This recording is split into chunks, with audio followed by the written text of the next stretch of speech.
नमस्कार, news point लेकर हाजिर हूं मैं राजीव। दोस्तों, ईरान के साथ जंग छेड़कर बुरी तरह फंस चुके डोनाल्ड ट्रंप और बेंयामिन नेतन्याहू अब अपने बचाव के लिए नए नए रास्ते ढूंढ रहे हैं।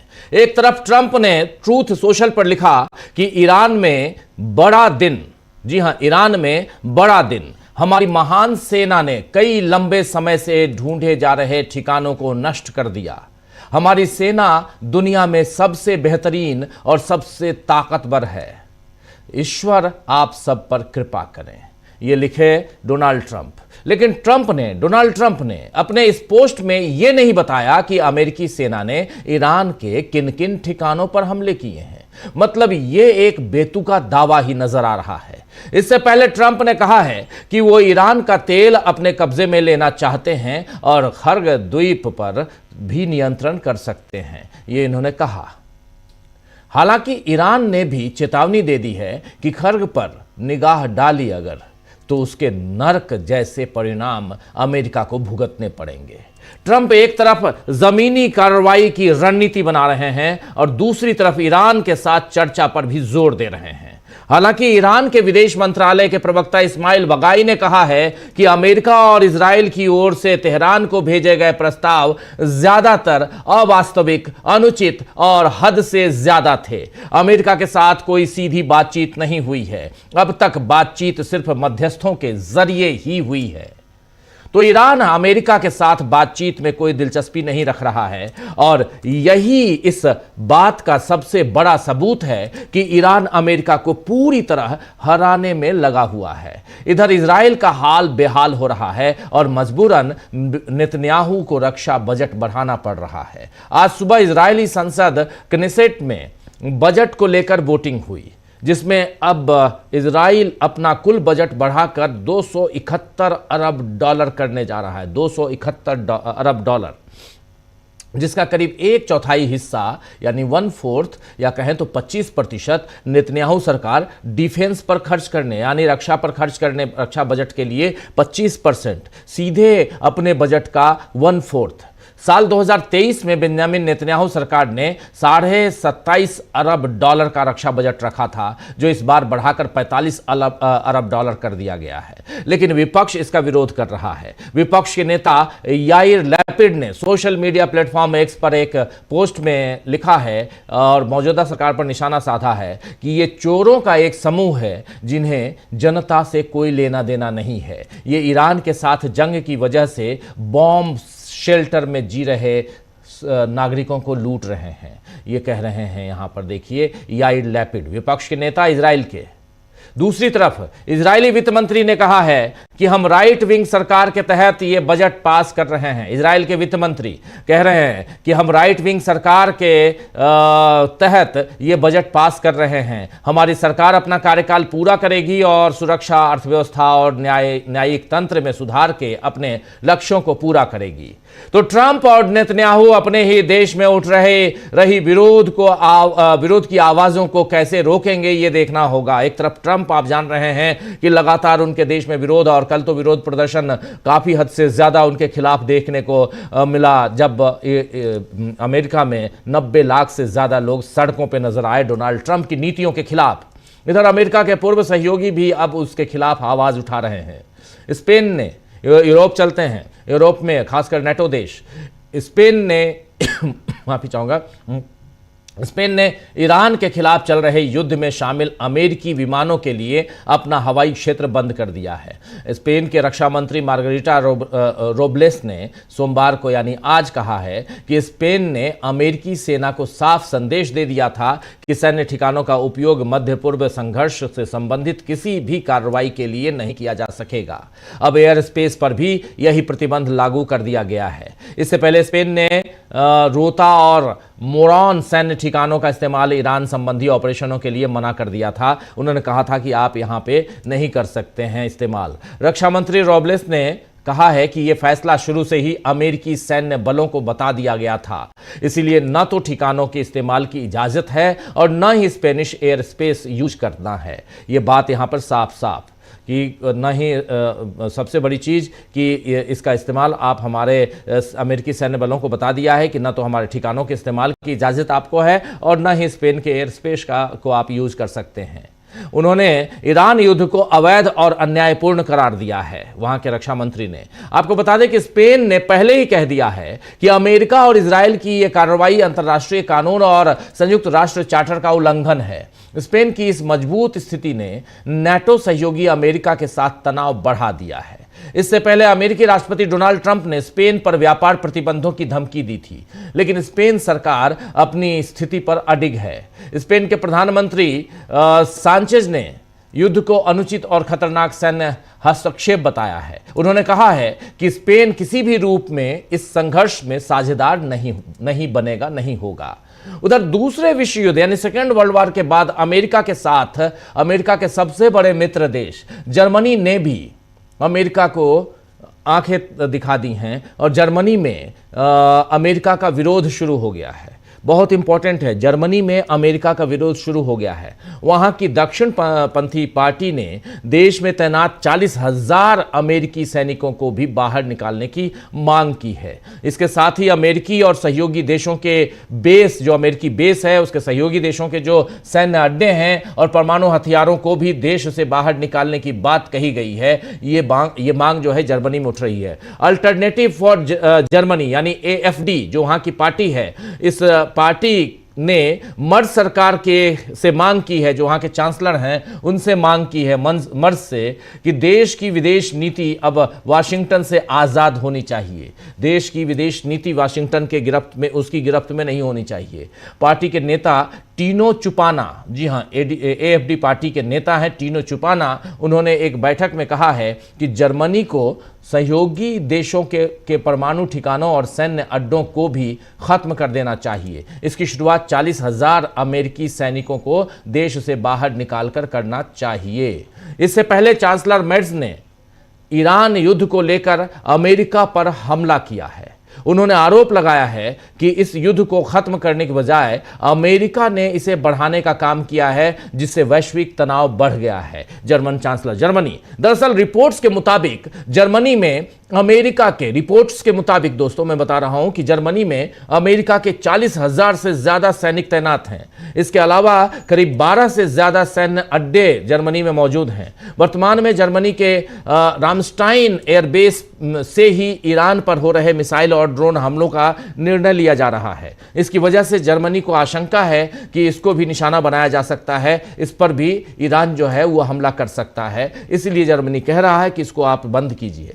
आप जानते हैं कि ब्रिटेन भी इससे पहले कह चुका है कि हारे हुए युद्ध में, हारे हुए जंग में वो सहभागी नहीं बनेगा। अपने वहां के यंगस्टर्स को, वहां के सैनिकों को वो मारने के लिए, मरने के लिए नहीं भेजेगा। और अब स्पेन और जर्मनी जैसे देश भी खुलकर अमेरिका का विरोध कर रहे हैं, खुलकर विरोध में वो सामने आ चुके हैं।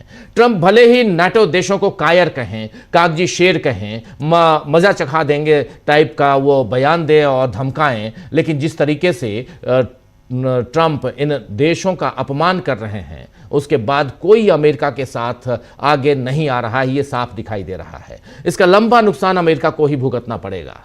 तो आइए दोस्तों, आज चर्चा करेंगे कि क्या ट्रंप और नेतन्याहू के पास जंग की दलदल से निकलने के, खत्म हो रहे हैं रास्ते? क्या ये दोनों देश ईरान से एक साथ मात खाएंगे? ईरान क्या कर रहा है? सीधे ईरान से जब हम जुड़ेंगे अपने साथी के साथ तो वो भी बताएंगे कि ईरान में क्या चल रहा है।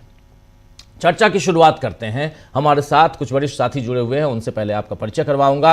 अमेरिका को यूरोप की धमकी और बुरी तरह फंस गए हैं यहां पर ट्रंप। ईरान के इस जंग में क्या है नया ट्विस्ट, इन सब के साथ इस चर्चा की शुरुआत करते हैं। और स्क्रीन पर तमाम साथियों को ले आइए। बहुत महत्वपूर्ण है कि लगातार, हालांकि हिंदुस्तान में भी बहुत कुछ चल रहा है। हिंदुस्तान में आप जानते हैं 5 राज्यों में चुनाव होने हैं। पश्चिम बंगाल पे सबकी निगाहें टिकी हुई हैं और बीजेपी किसी भी ढंग से चाहती है कि पश्चिम बंगाल में ममता बनर्जी को सत्ता से हटाया जाए और वो सत्ता पर काबिज हो। लेकिन दूसरी तरफ असम है, फिर उधर केरल है, तमिलनाडु है, पुदुचेरी है। इन राज्यों के सूरत हाल क्या है, ये सब हम आप तक पहुंचाएंगे जल्द ही वहां से, ग्राउंड जीरो से। और बहुत सारी रिपोर्ट्स हम ऑलरेडी पहुंचा रहे हैं आप तक। लेकिन जंग, और इस जंग में जो कुछ चल रहा है वो बहुत इंपॉर्टेंट हो जाता है तब जबकि परिस्थितियां बिल्कुल यहाँ चेंज दिखाई देती है। हमारे साथ 5 वरिष्ठ साथी इस वक्त जुड़े हुए हैं। हमारे साथ डॉक्टर राकेश पाठक जी हैं, हमारे साथ प्रोफेसर अखिल स्वामी जी हैं, हमारे साथ डॉक्टर प्रकाश हिंदुस्तानी जी हैं, हमारे साथ प्रशांत टंडन जी हैं, हमारे साथ अमलेंदु उपाध्याय जी हैं। आप पांचों का स्वागत इस्तकबाल है। स्वागत इस्तकबाल अब तमाम दोस्त साथी शुभचिंतक आप सबका जो अब तक जुड़ चुके हैं उनका भी, जो जुड़ने वाले हैं उनका भी। प्रोफेसर अखिल स्वामी जी आपके पास ही आना चाहता हूं। स्वामी जी, कैसे देखा जाए, अभी आप सुन रहे थे यूरोप की पूरी धमकी, यहां जर्मनी कह रहा है कि आप 40,000 सैनिकों को जो हमारे यहां रखे हुए हैं उससे बाहर निकालिए, लेके जाइए। स्पेन लगातार कह रहा, बारंबार कह रहा है। लेकिन डोनाल्ड ट्रंप की बातें कभी कुछ, कभी हां कभी ना। डोनाल्ड ट्रंप, क्या लगता है आपको, क्या मानसिक दिवालियापन हो गया है डोनाल्ड ट्रंप का? मानसिक स्थिति ठीक नहीं है, साफ साफ कहें हम, क्योंकि उनके बयान जिस ढंग से आ रहे हैं ये अमेरिका के राष्ट्रपति का बयान तो नहीं हो सकता। प्रोफेसर अखिल स्वामी जी। देखिए राजीव जी, आपने वास्तविकता में मेरे मुंह की बात छीन ली। मैं यहीं से शुरुआत करने वाला था। वास्तविकता में डोनाल्ड ट्रंप को मानसिक परीक्षण करके उन्हें किसी अच्छे मनोवैज्ञानिक को दिखाना चाहिए। देखिए, ये बिल्कुल शुरुआत से 30 दिन पहले से ये पता चल रहा है, ये थोपा हुआ युद्ध है, और ऐसा युद्ध है जिसने ऐसी आर्थिक विभीषिका के तरफ पूरे विश्व को खड़ा कर दिया है। आगे क्या होगा इसकी कल्पना करना भी बहुत कष्टदायक है। अभी तक तो देखिए घरों की खबरें मिल रही थी, अभी तक हम वीडियो देख रहे थे, गरीब लोग लाइन पे लगे थे। अब मेरे पास बड़े बड़े होटल और रेस्टोरेंट वालों के फोन आ रहे हैं, उनके यहां भी प्रोडक्शन रुक गया है, उनके यहां भी उनके रेस्टोरेंट बंद होने लगे हैं। और इस प्रकार की स्थिति पैदा किसने की है? ऐसी मनोरोग वाली स्थिति पैदा करने के लिए, और सबने चेताया था, सबने बताया था, यह बिल्कुल स्पष्ट था कि जैसे रूस के खिलाफ आपने यूक्रेन को युद्ध के सामग्री देकर उसको उत्तेजित किया और यूक्रेन को बिल्कुल आपने खंडहर बना दिया, और वहां पे एक ऐसा आदमी जिसने ये सोचा था कि डोनाल्ड ट्रंप का मित्र है तो वो हमारा समर्थन करेगा, हमारी मदद करेगा, और जब खंडहर बन गया तो कहता है हमने आप पे युद्ध में जो पैसा खर्च किया है उसका हम आपके देश के मिनरल्स का उपयोग करके उसकी वसूली करेंगे। और यहाँ पे भी अरब कंट्रीज के अंदर, अरब कंट्रीज के लोगों को, वहां के शेखों को अगर ये बात समझ में नहीं आती, कम से कम उनके देशवासियों को ये बात समझ में आने चाहिए कि जो एयरबेसेस को ईरान खत्म कर रहा है केवल इसलिए क्योंकि पहला आक्रमण आपने ईरान पे कर दिया और इतना विभत्स आक्रमण किया, और उसका जवाब वो नहीं देगा इसकी आपने कल्पना क्यों नहीं की थी।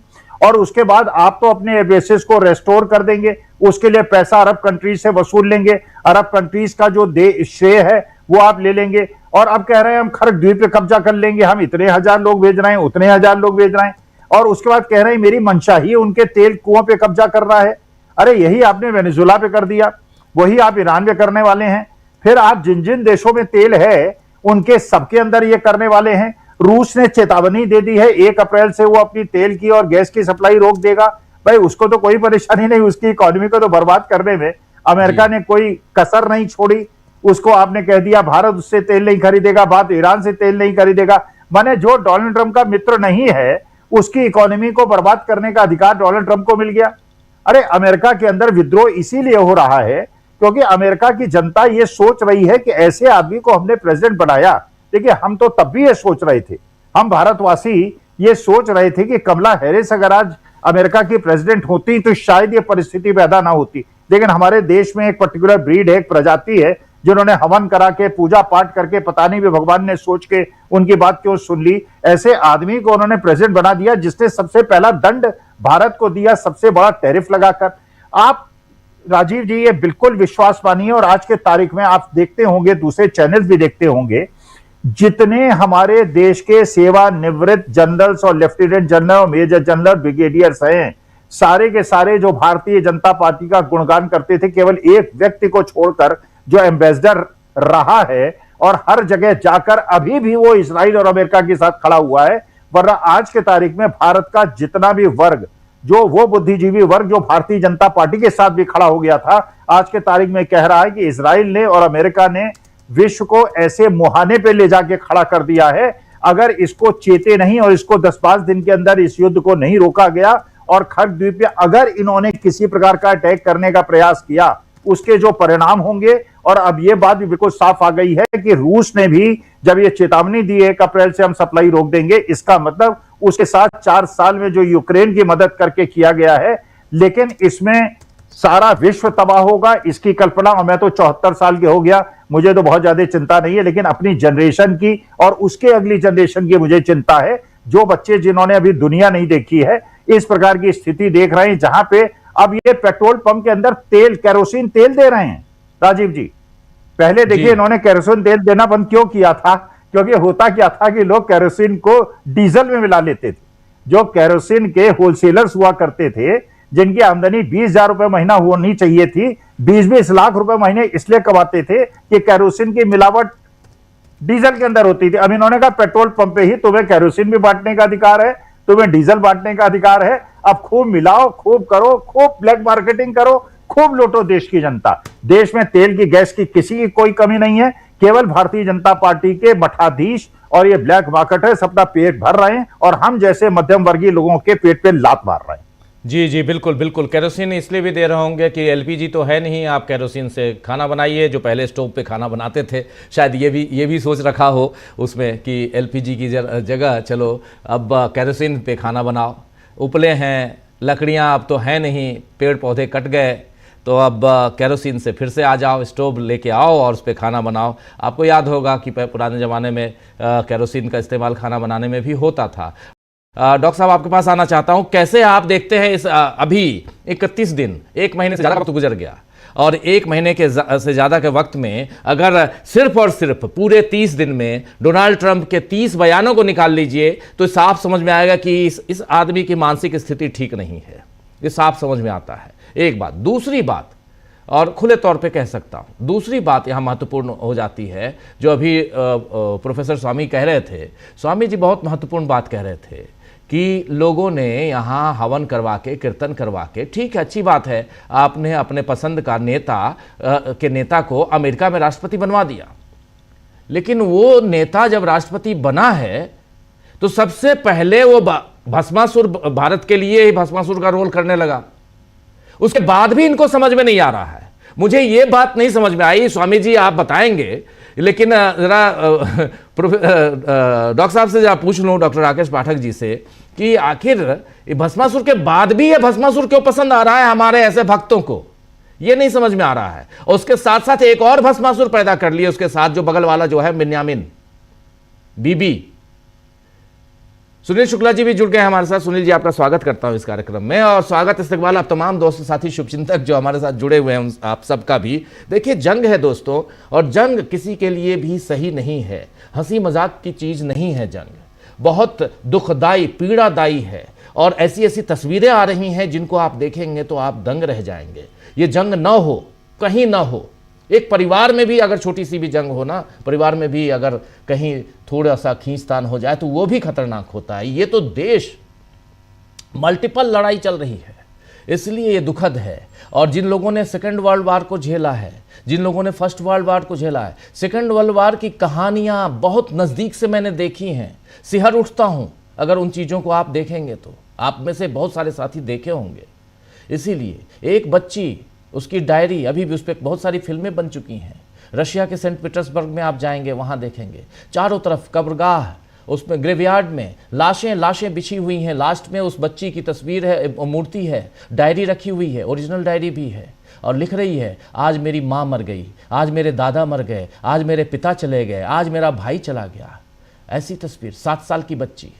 और ये जंग है, और ये तस्वीरें गजा से आती रही हैं।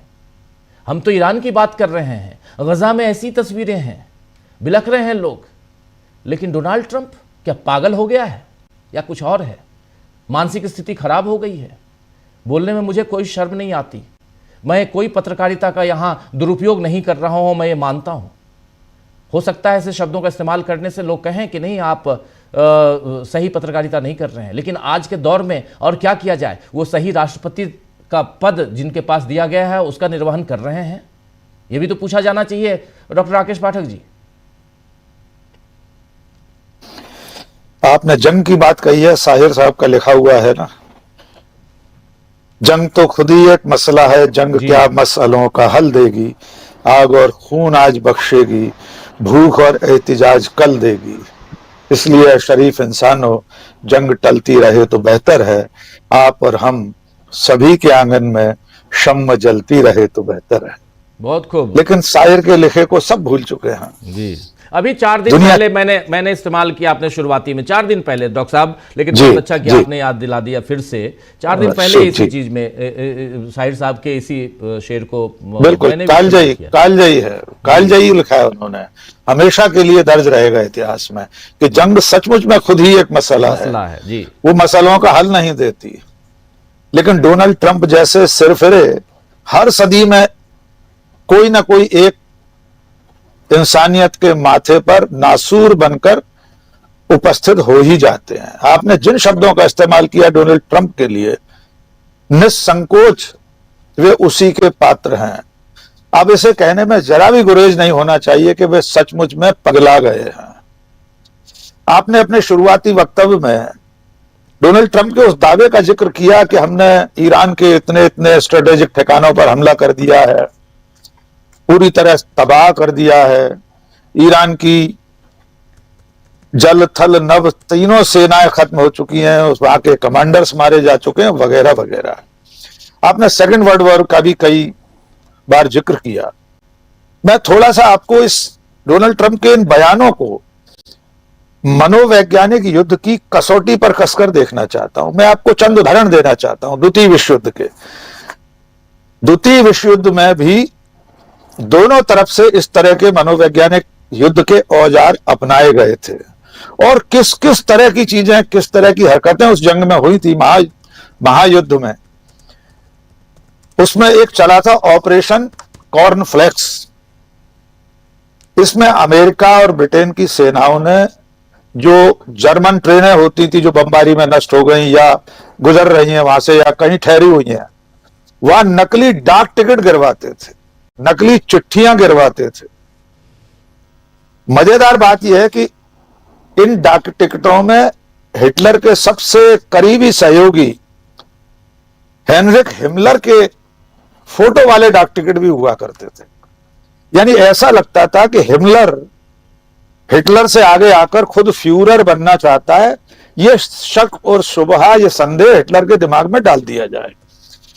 आसमान से गिरने वाली डाक टिकट और चिट्ठियां जर्मन सैनिक लेकर जाते थे घरों में। बात हिटलर तक पहुंचती थी कि हिमलर की तस्वीरों की डाक टिकट छपने लगे हैं। तो फिर हिटलर ने चलती लड़ाई में अपनी फोटो वाले डाक टिकट भी जारी कराए। और देखिए मनोवैज्ञानिक युद्ध की इंतहा, जर्मन सैनिकों के मन में उनके घरों में भेद डलवाने के लिए उनकी पत्नियों की बेवफाई के किस्से इन चिट्ठियों में लिखकर वायरल करवाए जाते थे। उस समय चूंकि सोशल मीडिया नहीं था, इस तरह का और कोई माध्यम नहीं था, तो जर्मन सैनिकों के पास इस तरह की चिट्ठियां पहुंचाई जाती थी कि तुम यहां लड़ाई लड़ रहे हो, तुम्हारी पत्नी तो बेवफाई कर रही है। इसके अलावा पर्चे गिरवाए जाते थे और कि जर्मन सेना तो हार रही है, धुरी राष्ट्र हार रहे हैं, मित्र राष्ट्र जीतने वाले हैं। इस तरह की चीजें भी चला करती थी। फॉल्स फ्लैग ऑपरेशन होते हैं, दुश्मन की वर्दी पहनकर किसी ऑपरेशन को अंजाम देना, उससे भी भ्रम की स्थिति पैदा होती है। और सबसे जरूरी उस वक्त जो औजार था वो था रेडियो प्रसारण। जर्मन रेडियो, टोक्यो रोज नाम का एक रेडियो था, इनके जरिए इस तरह के प्रसारण होते थे कि दुश्मन देश को ऐसा लगे कि वो हार चुका है। इसका प्रयोग हमने भी किया था। भारत पाकिस्तान की 71 की लड़ाई में ढाका पर पर्चे गिराए गए थे। जनरल मानेकशॉ ने रेडियो पर, कलकत्ता रेडियो से शायद, प्रसारण कर दिया कि पाकिस्तान तो पूरी तरह हार चुका है, हम जीत रहे हैं। पाकिस्तान की सेना का आधा मनोबल तो इस मनोवैज्ञानिक तौर तरीके से ही टूट गया था जी। अब डोनाल्ड ट्रंप उसी रास्ते पर बढ़ चले। उन्हें यह समझ में आने लगा है कि ईरान के लोग और ईरान की सेनाएं इतने सारे हमलों के बावजूद हार मानने को तैयार नहीं है। तो अब वे रोज सुबह उठकर बैठ जाते हैं व्हाइट हाउस में या अपने एयरफोर्स 1 में चहलकदमी करते हुए हर दिन अब ये ऐलान कर रहे हैं कि ईरान में कुछ नहीं बचा है, और ईरान इसके जवाब में जो कुछ कर रहा है उसे बताने को तैयार नहीं है डोनाल्ड ट्रंप। यद्यपि उन्होंने वो यूएसएस अब्राहम लिंकन या जेरल फोर्ड किस पर 17 कोणों से हमले को स्वीकार कर लिया है। तो ये लड़ाई अब उस मोड़ पर पहुंच गई है जहां डोनाल्ड ट्रंप के पास इस तरह के झूठे दावों के सिवा और कोई चारा नहीं बचा है। आपने बहुत जरूरी विषय उठाया है कि इस व्यक्ति के लिए हमारे प्रधानमंत्री ने वोट मांगे थे। अब की बार ट्रंप सरकार जी।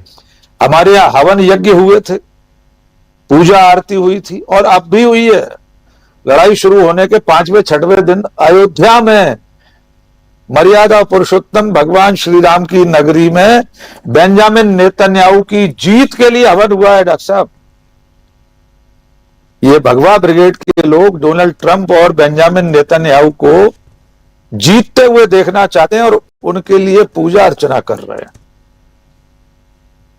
केरोसिन की बात भी सर कर रहे थे, प्रोफेसर अखिल स्वामी, आपने भी जिक्र किया। एक तरफ प्रधानमंत्री लगातार दावा कर रहे हैं कि विपक्ष इस तरह की अफवाहें उड़ा रहा है, लोग पैनिक फैला रहे हैं। आज का सरकार का यह फैसला क्या बता रहा है? हमारे देश में राजीव जी पिछले 10 सालों में हमें तारीफ करनी चाहिए नरेंद्र मोदी सरकार की, कभी कभी तो अवसर आता है। मोदी सरकार ने 2015-16 से अब तक देश के न जाने कितने राज्यों को सुपीरियर केरोसिन ऑयल SKO से मुक्त कर दिया था। केरोसिन फ्री राज्य हो गए थे। 88 लाख किलो लीटर केरोसिन की सप्लाई होती थी 2015-16 तक। जी। धीरे धीरे LPG और बाकी ऊर्जा के स्रोतों के चलते केरोसिन का वितरण खत्म हो गया। PDS से उसका बिक्री बंद हो चुकी थी। अगर आज की तारीख में भारत सरकार 21 राज्यों केंद्र शासित प्रदेशों में फिर से केरोसिन बेचने की मोहलत दे रही है, 60 दिन के लिए ये ढील दी गई है। शायद आज के फैसले में 84,000 किलो लीटर केरोसिन भेजा जा रहा है पेट्रोल पंपों के जरिए वितरण के लिए। क्या यह पर्याप्त संकेत नहीं है कि ऊर्जा का भीषण संकट है? नरेंद्र मोदी कुछ भी कहते रहे, यह अफवाह किसने उड़ाई है केरोसिन वितरण की? सरकारी परिपत्र है, सरकार ने आदेश दिए है, सरकार ने व्यवस्था की पेट्रोल पंपों को इजाजत देने की। आज की तारीख में स्टोव और लालटेन कितने उत्पादित हो रहे हैं इस देश में?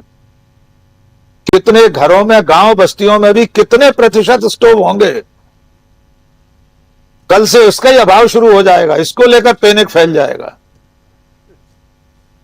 तो नरेंद्र मोदी की सरकार इधर जो कर रही है आंतरिक मोर्चे पर, लगभग वैसे ही किंग कर्तव्य मूड डोनाल्ड ट्रंप है। इस लड़ाई को वे हारते जा रहे हैं। यह बात अमेरिका का मीडिया स्वीकार कर चुका है। अमेरिका के लोग सड़कों पर उतरे हुए हैं। नो किंग्स आंदोलन हमने कल देखा। अभी पिछला जो हुआ था अक्टूबर में, मैं खुद उसका साक्षी था अमेरिका में, कई शहरों से मैंने रिपोर्ट किया था जी। तो कुल मिलाकर अब डोनाल्ड ट्रंप इससे निकलने के लिए कोई रास्ता ढूंढ रहे हैं, रास्ता मिल नहीं रहा है। ईरान ने निर्णायक रूप से शिकस्त दे दी है। युद्ध कितना भी लंबा अभी चलता रहे। जी राजीव जी। जी बिल्कुल बिल्कुल बिल्कुल, आप सही कह रहे हैं। ये एक निर्णायक बढ़त यहाँ पे ईरान को है। जॉन अब्दी साहब जुड़ गए हमारे साथ सीधे उधर ईरान से। अब्दी साहब, आवाज़ आ रही है मेरी?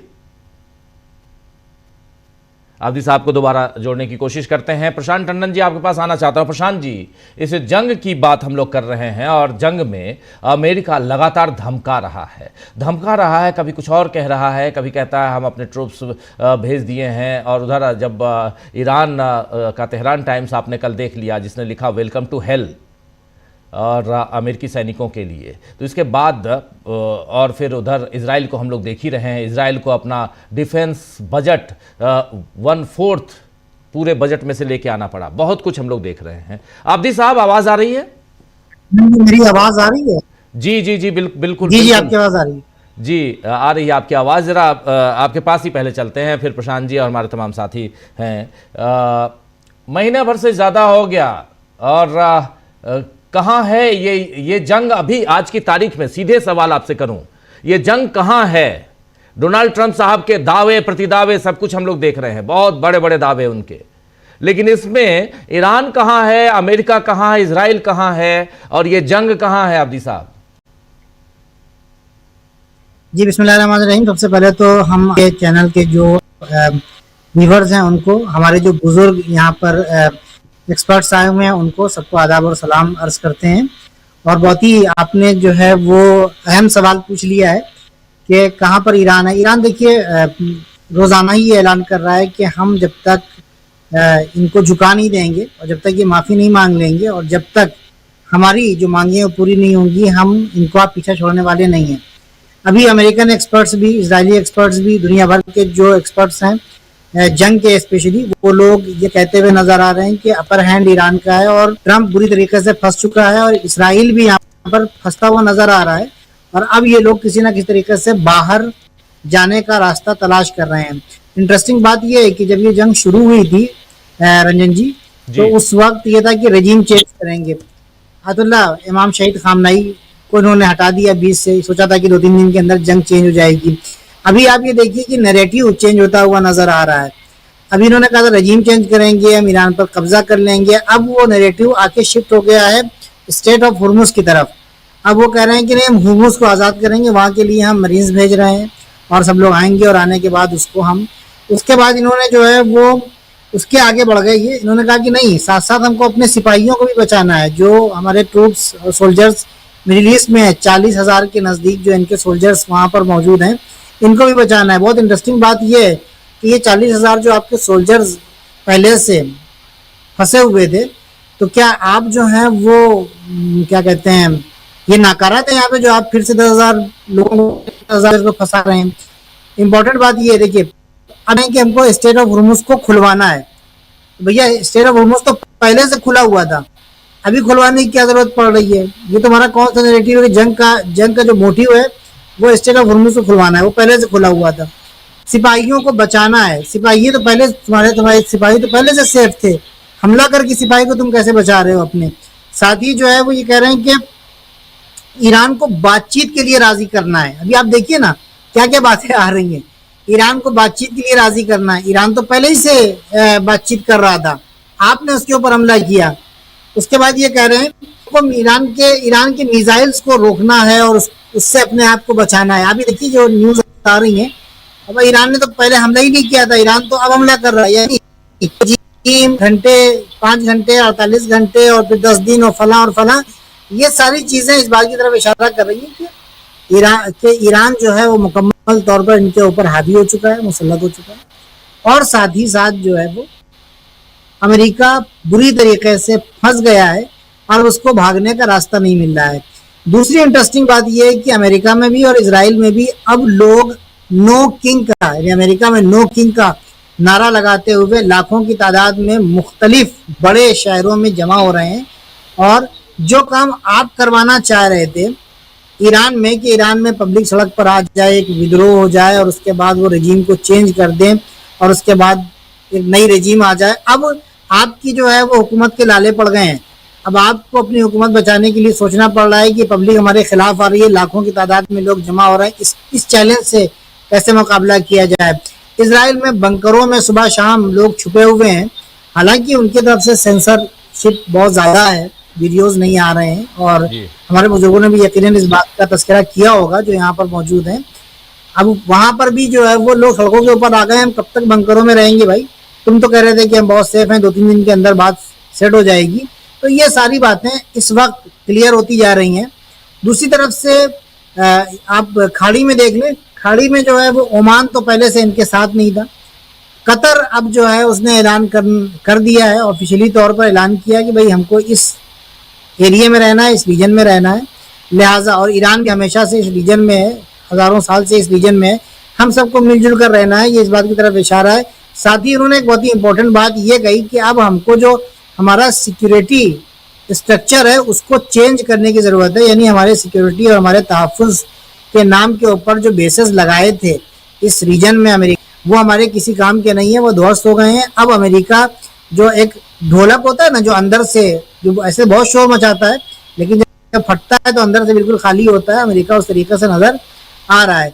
तो अब यहाँ पर जो संतुलन है ताकत का, कई चीजें दुनिया में जो है बदलती हुई नजर आ रही हैं। ईरान ने इस वक्त 3 जनाजे अमेरिका के निकाल दिए हैं। पहला जनाजा जो है वो उनकी मोरालिटी का था कि जो ये दम भरते थे कि हमारा कल्चर बड़ा सिविलाइज्ड है, बड़े मोरल लोग होते हैं, ये जनाजा निकाल दिया है, ऐसी ऐसी जगहों के ऊपर ऐसे ऐसे लोगों को मारा है, इसने वार क्राइम किया है। अच्छा, ताज्जुब की बात रंजन जी ये है कि हम इंडियन मीडिया देख रहे हैं, अपना बाहरी मीडिया भी देख रहे हैं, लेकिन हमारे इंडियन मीडिया में खासतौर से जो चैनल्स हैं उस पे जो है वो सिर्फ मार दिया, मार खा लिया, बम मार दिया, फला को उड़ा दिया, बेस उड़ा दी, सारी बातें हो रही हैं, लेकिन ये बात कोई नहीं करता हुआ नजर आ रहा है। एक से एक राजनयिक लोग और एक से एक एक्सपर्ट और फौजी रिटायर्ड लोग वहां पर आके बैठ रहे हैं। आप लोग तो वाकई बहुत संजीदा और बहुत ही अच्छी बातें कर रहे हैं, और मैं आपको फॉलो कर रहा हूँ रोजाना, एक पहले दिन से। वहां पे देखने को मिला किसी ने आज तक ना ही इसराइल को कंडम किया, ना ही अमेरिका को कंडम किया कि तुम्हारी जो जंग है वो थोपी हुई जंग है, और उस जंग में तुमने इस दुनिया में जो परेशानियां आ रही हैं, पेट्रोल की हो या गैस की हो या दूसरी सामग्रियों की हो, स्टेट ऑफ होर्मुज में जो इतने सैकड़ों जो जहाज फंसे हुए हैं वो तुम्हारी वजह से हो रहा है, तुम्हारे ऊपर, तुम आओ आके जो है वो इसको हल करो, तुम अपनी गलती मानो, तुम जो है वो आके माफी मांगो। इस तरह की कोई बात हो नहीं रही है। बहरहाल कहने का मतलब यहाँ पर यह है कि इस वक्त ताकत का संतुलन, अभी ईरान ने सीधे सीधे बात ये कही है, वो अभी तक पहले दिन से अड़ा हुआ है इस बात के ऊपर कि जब हम चाहेंगे तब बात करेंगे और अपने शर्तों और कंडीशंस के ऊपर बात करेंगे। जी, ये है लेकिन मौजूदा यहाँ हालत। जी जी जी लेकिन यहाँ अमेरिका कह रहा है, डोनाल्ड ट्रंप कह रहे हैं कि हमने रिजीम ऑलरेडी चेंज कर दिए। जरा ये बात बताइए, उनका कहना, उनकी दलील इसमें है कि हमने फ्रंट लाइन के तमाम नेताओं को मार दिया, उसके बाद दूसरे आए उनको भी मार दिया, तीसरे जो हैं उनका कोई अता पता नहीं है, और इसको मान लीजिए कि रिजीम हमने चेंज कर दिया। इसको ईरान कैसे देखता है, रिजीम चेंज की बात? क्योंकि डोनाल्ड ट्रंप को अब फेस सेविंग तो चाहिए, डोनाल्ड ट्रंप को चाहिए, उनको कहना है कि हमने जिस रास्ते से हम गुजरना चाह रहे थे। अब एक बात और इम्पॉर्टेंट आ रही है कि 400 किलो जो 400 टन, माफ़ी चाहूँगा, 400 किलो है, 400 किलो जो यूरेनियम है, उस 400 किलो यूरेनियम को भी डोनाल्ड ट्रंप अपने साथ लेके जाना चाहते हैं। उसके लिए इतने सैनिकों को भेजा है। क्योंकि जो खबरें आ रही हैं वही मैं आप तक रख रहा हूं, ताकि फर्स्ट हैंड आपसे जानकारी मिले। जो अभी आप कह रहे थे ना कि इंडिया में खबरें कैसे बताई जा रही हैं, मार दिया, काट दिया, ये हो गया, वो हो गया, वही चल रहा है। 10,000 सैनिक निकाल दिए गए हैं। अभी सब बिल्कुल तूफान मचा देंगे ईरान में आकर, और खर्ग द्वीप पे, फिर उसके बाद हॉर्मुज पे, सब पे कब्जा कर लेंगे, ईरान पे कब्जा कर लेंगे। वहाँ पर डोनाल्ड ट्रंप अपने आप को सुप्रीम लीडर घोषित कर देंगे। ऐसी खबरें आ रही हैं यहाँ पे। तो ज़रा बताइए कि ये क्या स्ट्रेटेजी है डोनाल्ड ट्रंप की, या ये सब सिर्फ और सिर्फ बयानबाजी है?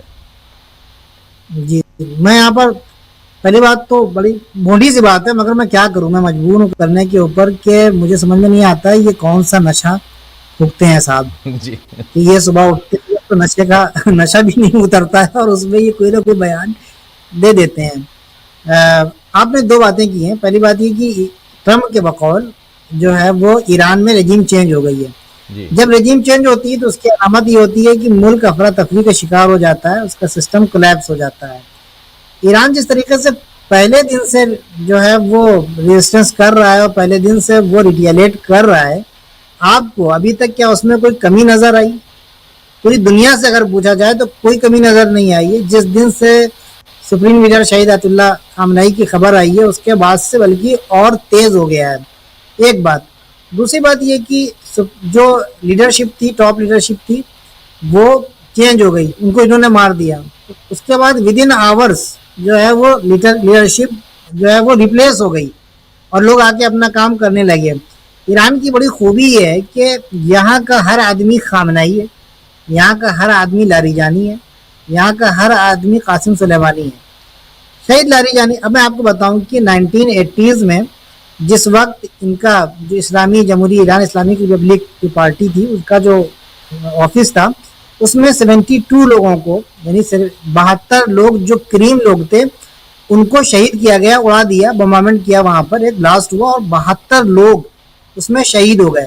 उस वक्त ये कहा जा रहा था कि ईरान चला गया। उस वक्त आपको पता है यही लारीजानी जो है, जिनकी शहादत अभी हुई है 70 साल की उम्र में, वो 27 साल के थे। और मिस्टर कालीबाफ जो अभी अल्हम्दुलिल्लाह हैं, खुदा उनको जो है सलामत रखे, उनकी भी उम्र ऐसे ही थी, यानी 25-26 साल की एज थी। वो लोग इस वक्त ईरान को चला रहे हैं। वो लोग इस वक्त आके ईरान की जो बड़ी पोस्ट के ऊपर हैं, इसी तरीके से जैसे ये चीजें चेंज होती हैं, यहाँ पहले से लोग मौजूद हैं आने के लिए। दलील क्या है? दलील ये है कि ईरान अभी तक खाली टिका ही नहीं हुआ है, बल्कि उनको घुटनों पर टेकने के ऊपर मजबूर कर रहा है। तो इसका मतलब ये होगा कि लीडरशिप नहीं गई है, कोलैप्स नहीं हुआ है कुछ। न्यू सुप्रीम लीडर जो है वो अपना काम कर रहे हैं और जो उनकी जिम्मेदारी है उसको अल्हम्दुलिल्लाह वो अंजाम दे रहे हैं। रही बात ट्रम्प साहब की, उन्होंने कहा कि हमने 10,000 लोगों को भेज दिया है, अपने ट्रूप्स को, मरीज भेज दिए। सवाल ये पैदा होता है वो कहाँ हैं, वो किस जगह के ऊपर हैं? अभी ये कोई पता नहीं है। भेज दिया, मिडिल ईस्ट में पहुंच गया है, ये कहाँ पर हैं? दूसरी बात, ईरान जो है वो ये इशारा कर रहा है, ये इशारे का मतलब ये है कि आप अपने पैरों पर आएंगे, मगर जाएंगे आप 4 कांधों के ऊपर। आपने देखा होगा कि तेहरान टाइम्स के ऊपर जो है वो उन्होंने वेलकम किया है कि आइए आप हमारे यहाँ, और हम आपके लिए कब्रें यहाँ पर तैयार कर रहे हैं। और कॉफिन्स का हुक्म, वो जो ऑर्डर बनाने का ऑर्डर जो है हमने यूएस में दे दिया है, आपके कॉफिन्स आएंगे वहां से। तो कुल मिला के ये सारी गिदड़ बक्कियां हैं।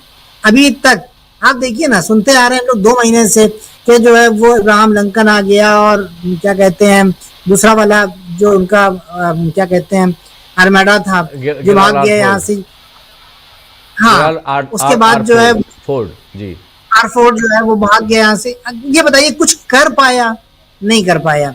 आपका सबसे बड़ा जो अचीवमेंट है वो आपने वॉर क्राइम किया है कि बेगुनाहों को आपने शहीद किया है। कानून ये है कि आप किसी लीडर को शहीद नहीं करेंगे, आप बड़ी पर्सनालिटी को नहीं मारेंगे। जंग होगी आपके साथ, आप जो जंग करेंगे वो ट्रूप्स के साथ होगी, फौज के साथ जंग होगी। ये सारी चीजें, ये कानून है जंग का। तो आपका जो अचीवमेंट है वो मासूम बच्चों को मारना है, आपका जो अचीवमेंट है वो सिविलियंस को मारना है। अभी परसों मैं कुंभ में हूँ, यहाँ पर एक पर्दिशान इलाका है, वहां पर 3 बिल्डिंग्स को उन्होंने मारा है, जिसमें 40 लोग शहीद हो गए। उसमें एक भी इंसान ऐसा नहीं था जो सरकारी हो या फौजी हो या किसी इस तरह की जो है वो उसके ऊपर पास कोई ओहदा हो। सबके सब सिविलियंस थे, मासूम थे। बच्चे तक, 6 महीने का बच्चे तक उसमें शहीद हुआ है। आपके घर से कितनी दूरी पर है ये जहाँ पे ये वाकया हुआ? कुंभ के अंदर ही, कुंभ प्रोविंस में ही है। कुंभ का ये हिस्सा है पर्दिशान, बहुत अच्छी लोकेलिटी है वो जी। और वहाँ लेकिन देखिए सिविलियंस को मार रहे हैं ये। तो कहने का मतलब ये है कि इनके पास कुछ बचा नहीं है और कुछ है भी नहीं। इस वक्त जो सबसे ज्यादा रंजन जी जरूरत है, और हमारे बुजुर्ग जो है वो हमारी तायद करेंगे और हमारी बात की, तो ये कि पूरी दुनिया इस वक्त उसको जमा होकर अमेरिका और इसराइल के ऊपर प्रेशर डालने की जरूरत है कि पूरी दुनिया में तराई मची हुई है। ये लोग जो हमारे मुल्क में खास तौर और सिल लाए लोग लाइनों में लगे हुए हैं, तुम लोग आओ तो ईरान क्या आएगा? ईरान ने तो किया, ईरान के फॉरेन मिनिस्टर ने कह दिया कि हम अपने फ्रेंडली नेशंस को जो है, फ्रेंडली नेशंस का है कि हम फ्रेंडली नेशंस को जो है उनके लिए हुर्मुज़ स्ट्रेट को खोल रहे हैं। हम उसमें हमारे मुल्क, प्यारे मुल्क का नाम है, इंडिया का नाम है, पाकिस्तान का नाम है, रशिया, चाइना और इराक का नाम है। इनके लिए हम खोल रहे हैं, हो जाए यहाँ की आवाम के लिए हम ये काम कर रहे हैं। बड़ी इंटरेस्टिंग बात है, मैं आपको बताऊं, बहुत इंपॉर्टेंट बात है वो ये है कि जिस वक्त हमला हुआ और हमारे मुल्क की तरफ से किसी किस्म की सहानुभूति और किसी किस्म की हमदर्दी नहीं जताई गई, यहाँ की उसके अलावा जो बातें हुई हैं वो सब आप जानते हैं कि यहाँ की आवाम, खुसूसन यहाँ की आवाम के अंदर बहुत ज्यादा गम और गुस्सा था। लेकिन कभी कभी हुक्काम काम खराब करते हैं, लेकिन मुल्क की जो आवाम होती है वो अपने मुल्क की इज्जत और उसके वकार को बचा लेती है, उसकी डिग्निटी को जो है वो बाकी रखती है।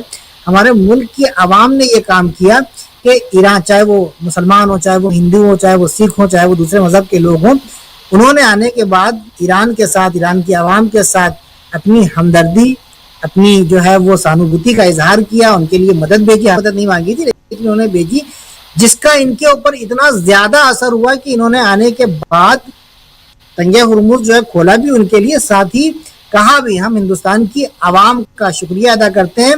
यहाँ तक कि इन्होंने जो मिसाइल मारा है एक इसराइल के ऊपर, उसके ऊपर उन्होंने लिखा कि ये हम हिंदुस्तान की आवाम और उनका शुक्रिया अदा करते हुए मार रहे हैं। आप देखें कि हमारी आवाम, हमारे जो लोग हैं, हमारे देशवासी कितने प्यारे हैं कि उन्होंने हमारे मुल्क की इज्जत को बचा रखा है। जी जी, बिल्कुल बिल्कुल आप सही कह रहे हैं। और यहाँ पर ईरानियन एम्बेसी ने भी यही बात कही कि यहाँ के की आवाम जो है उसके लिए ज़रूरी है कि इस रास्ते को खोला जाए, एलपीजी और बाकी जो गैस की किल्लत ना हो, तेल की किल्लत ना हो, और इसके लिए खोला गया। थोड़ा सा आब्दी साहब थोड़ा सा रुकिए और एक कमेंट ज़रूर लेना चाहता हूँ, जोड़ना चाहते हैं डॉक्टर राकेश पाठक जी, कुछ जोड़ना चाहते हैं, फिर जल्दी से प्रशांत टंडन जी आपके पास। डॉक्टर साहब। मैं जोड़ना नहीं चाह रहा हूँ, कुछ डिस्टरबेंस आ रहा था, मेरे ख्याल से म्यूट करवा दीजिए बाकी लोगों को। अच्छा ठीक है, बिल्कुल बिल्कुल बिल्कुल, जरा बाकी म्यूट कर लीजिए और प्रशांत टंडन जी के पास आ रहा हूँ। प्रशांत जी, कैसे आप यहाँ पे इस जंग को, क्योंकि महीने भर से ज़्यादा हो गया, उम्मीद नहीं थी कि इतना ज़्यादा लंबा ये जंग खिंच जाएगी, लेकिन यहाँ तक पहुँच गए हैं और यहाँ भी कुछ ऐसी चीज़ें नहीं दिखाई दे रही हैं जहाँ कोई रास्ता, एग्जिट पॉइंट जो जिसको कहते हैं वो दिखाई दे डोनाल्ड ट्रंप के लिए, या इस जंग में जो भी हो, चाहे ईरान हो, चाहे इजराइल हो या अमेरिका हो। यहाँ ये जंग अपनी अपनी कहें तो सबके जो अपने एक बदले की भावना या रिटेलिएट करने की भावना ईरान की तरफ से, इन सब के कारण ये जंग वहीं थमी हुई है। नहीं लगता आपको? ये रुकने का नाम नहीं ले रही है। थमने का मतलब यह है कि जैसे चल रहा है उस स्थिति में, उस हालात में। हाँ बिल्कुल बिल्कुल राजीव जी, और दूसरा कि आपकी बात सही है कि ट्रंप को एग्जिट नहीं मिल रहा है, एक ऑनरेबल एग्जिट नहीं मिल रहा है। लेकिन और ट्रंप पहली बार मैं देख रहा हूँ अपने जीवन में, या उसके पहले भी जितना पढ़ा है इस तरीके की ग्लोबल क्राइसिस में, कि इतनी बड़ी कॉमेडी की स्क्रिप्ट ट्रंप ने लिखी है, ऐसे पहले कभी लिखी नहीं गई। अब मैं बताता हूँ उसकी कॉमेडी की स्क्रिप्ट के एलिमेंट क्या है।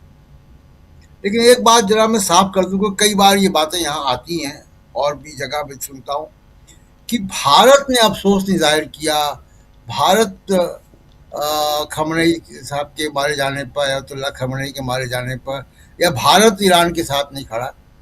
तो भारत तो खड़ा है, भारत के अवाम खड़े हैं, भारत का मीडिया खड़ा है, भारत की तमाम प्रबुद्ध वर्ग, बुद्धिजीवी सब खड़े हैं, आर्टिस्ट, सिनेमा वाले सब खड़े हैं। प्रधानमंत्री नरेंद्र मोदी की स्थिति अलग है। तो ये हमको अंडरलाइन करना चाहिए कि प्रधानमंत्री नरेंद्र मोदी ने अभी तक अफसोस नहीं जाहिर किया, भारत के लोगों ने अफसोस जाहिर किया, हम लोगों ने अफसोस जाहिर किया यहाँ पे।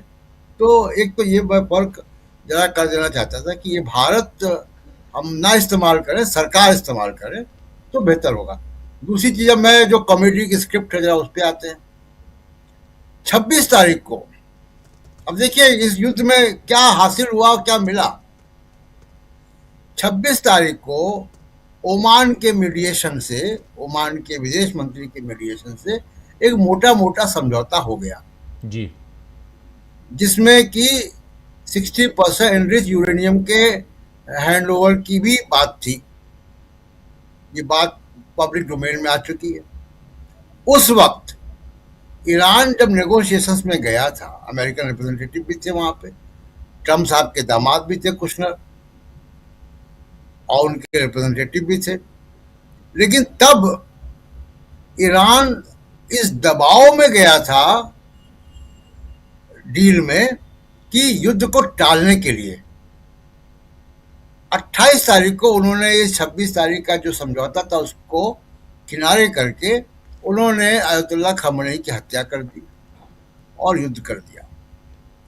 तो अब स्थिति क्या है? अब जब पाकिस्तान में एक समिट हो रही है, पाकिस्तान के जरिए बहुत कुछ हो रहा है, वहां पे से कोई सोल्यूशन निकालने की कोशिश हो रही है।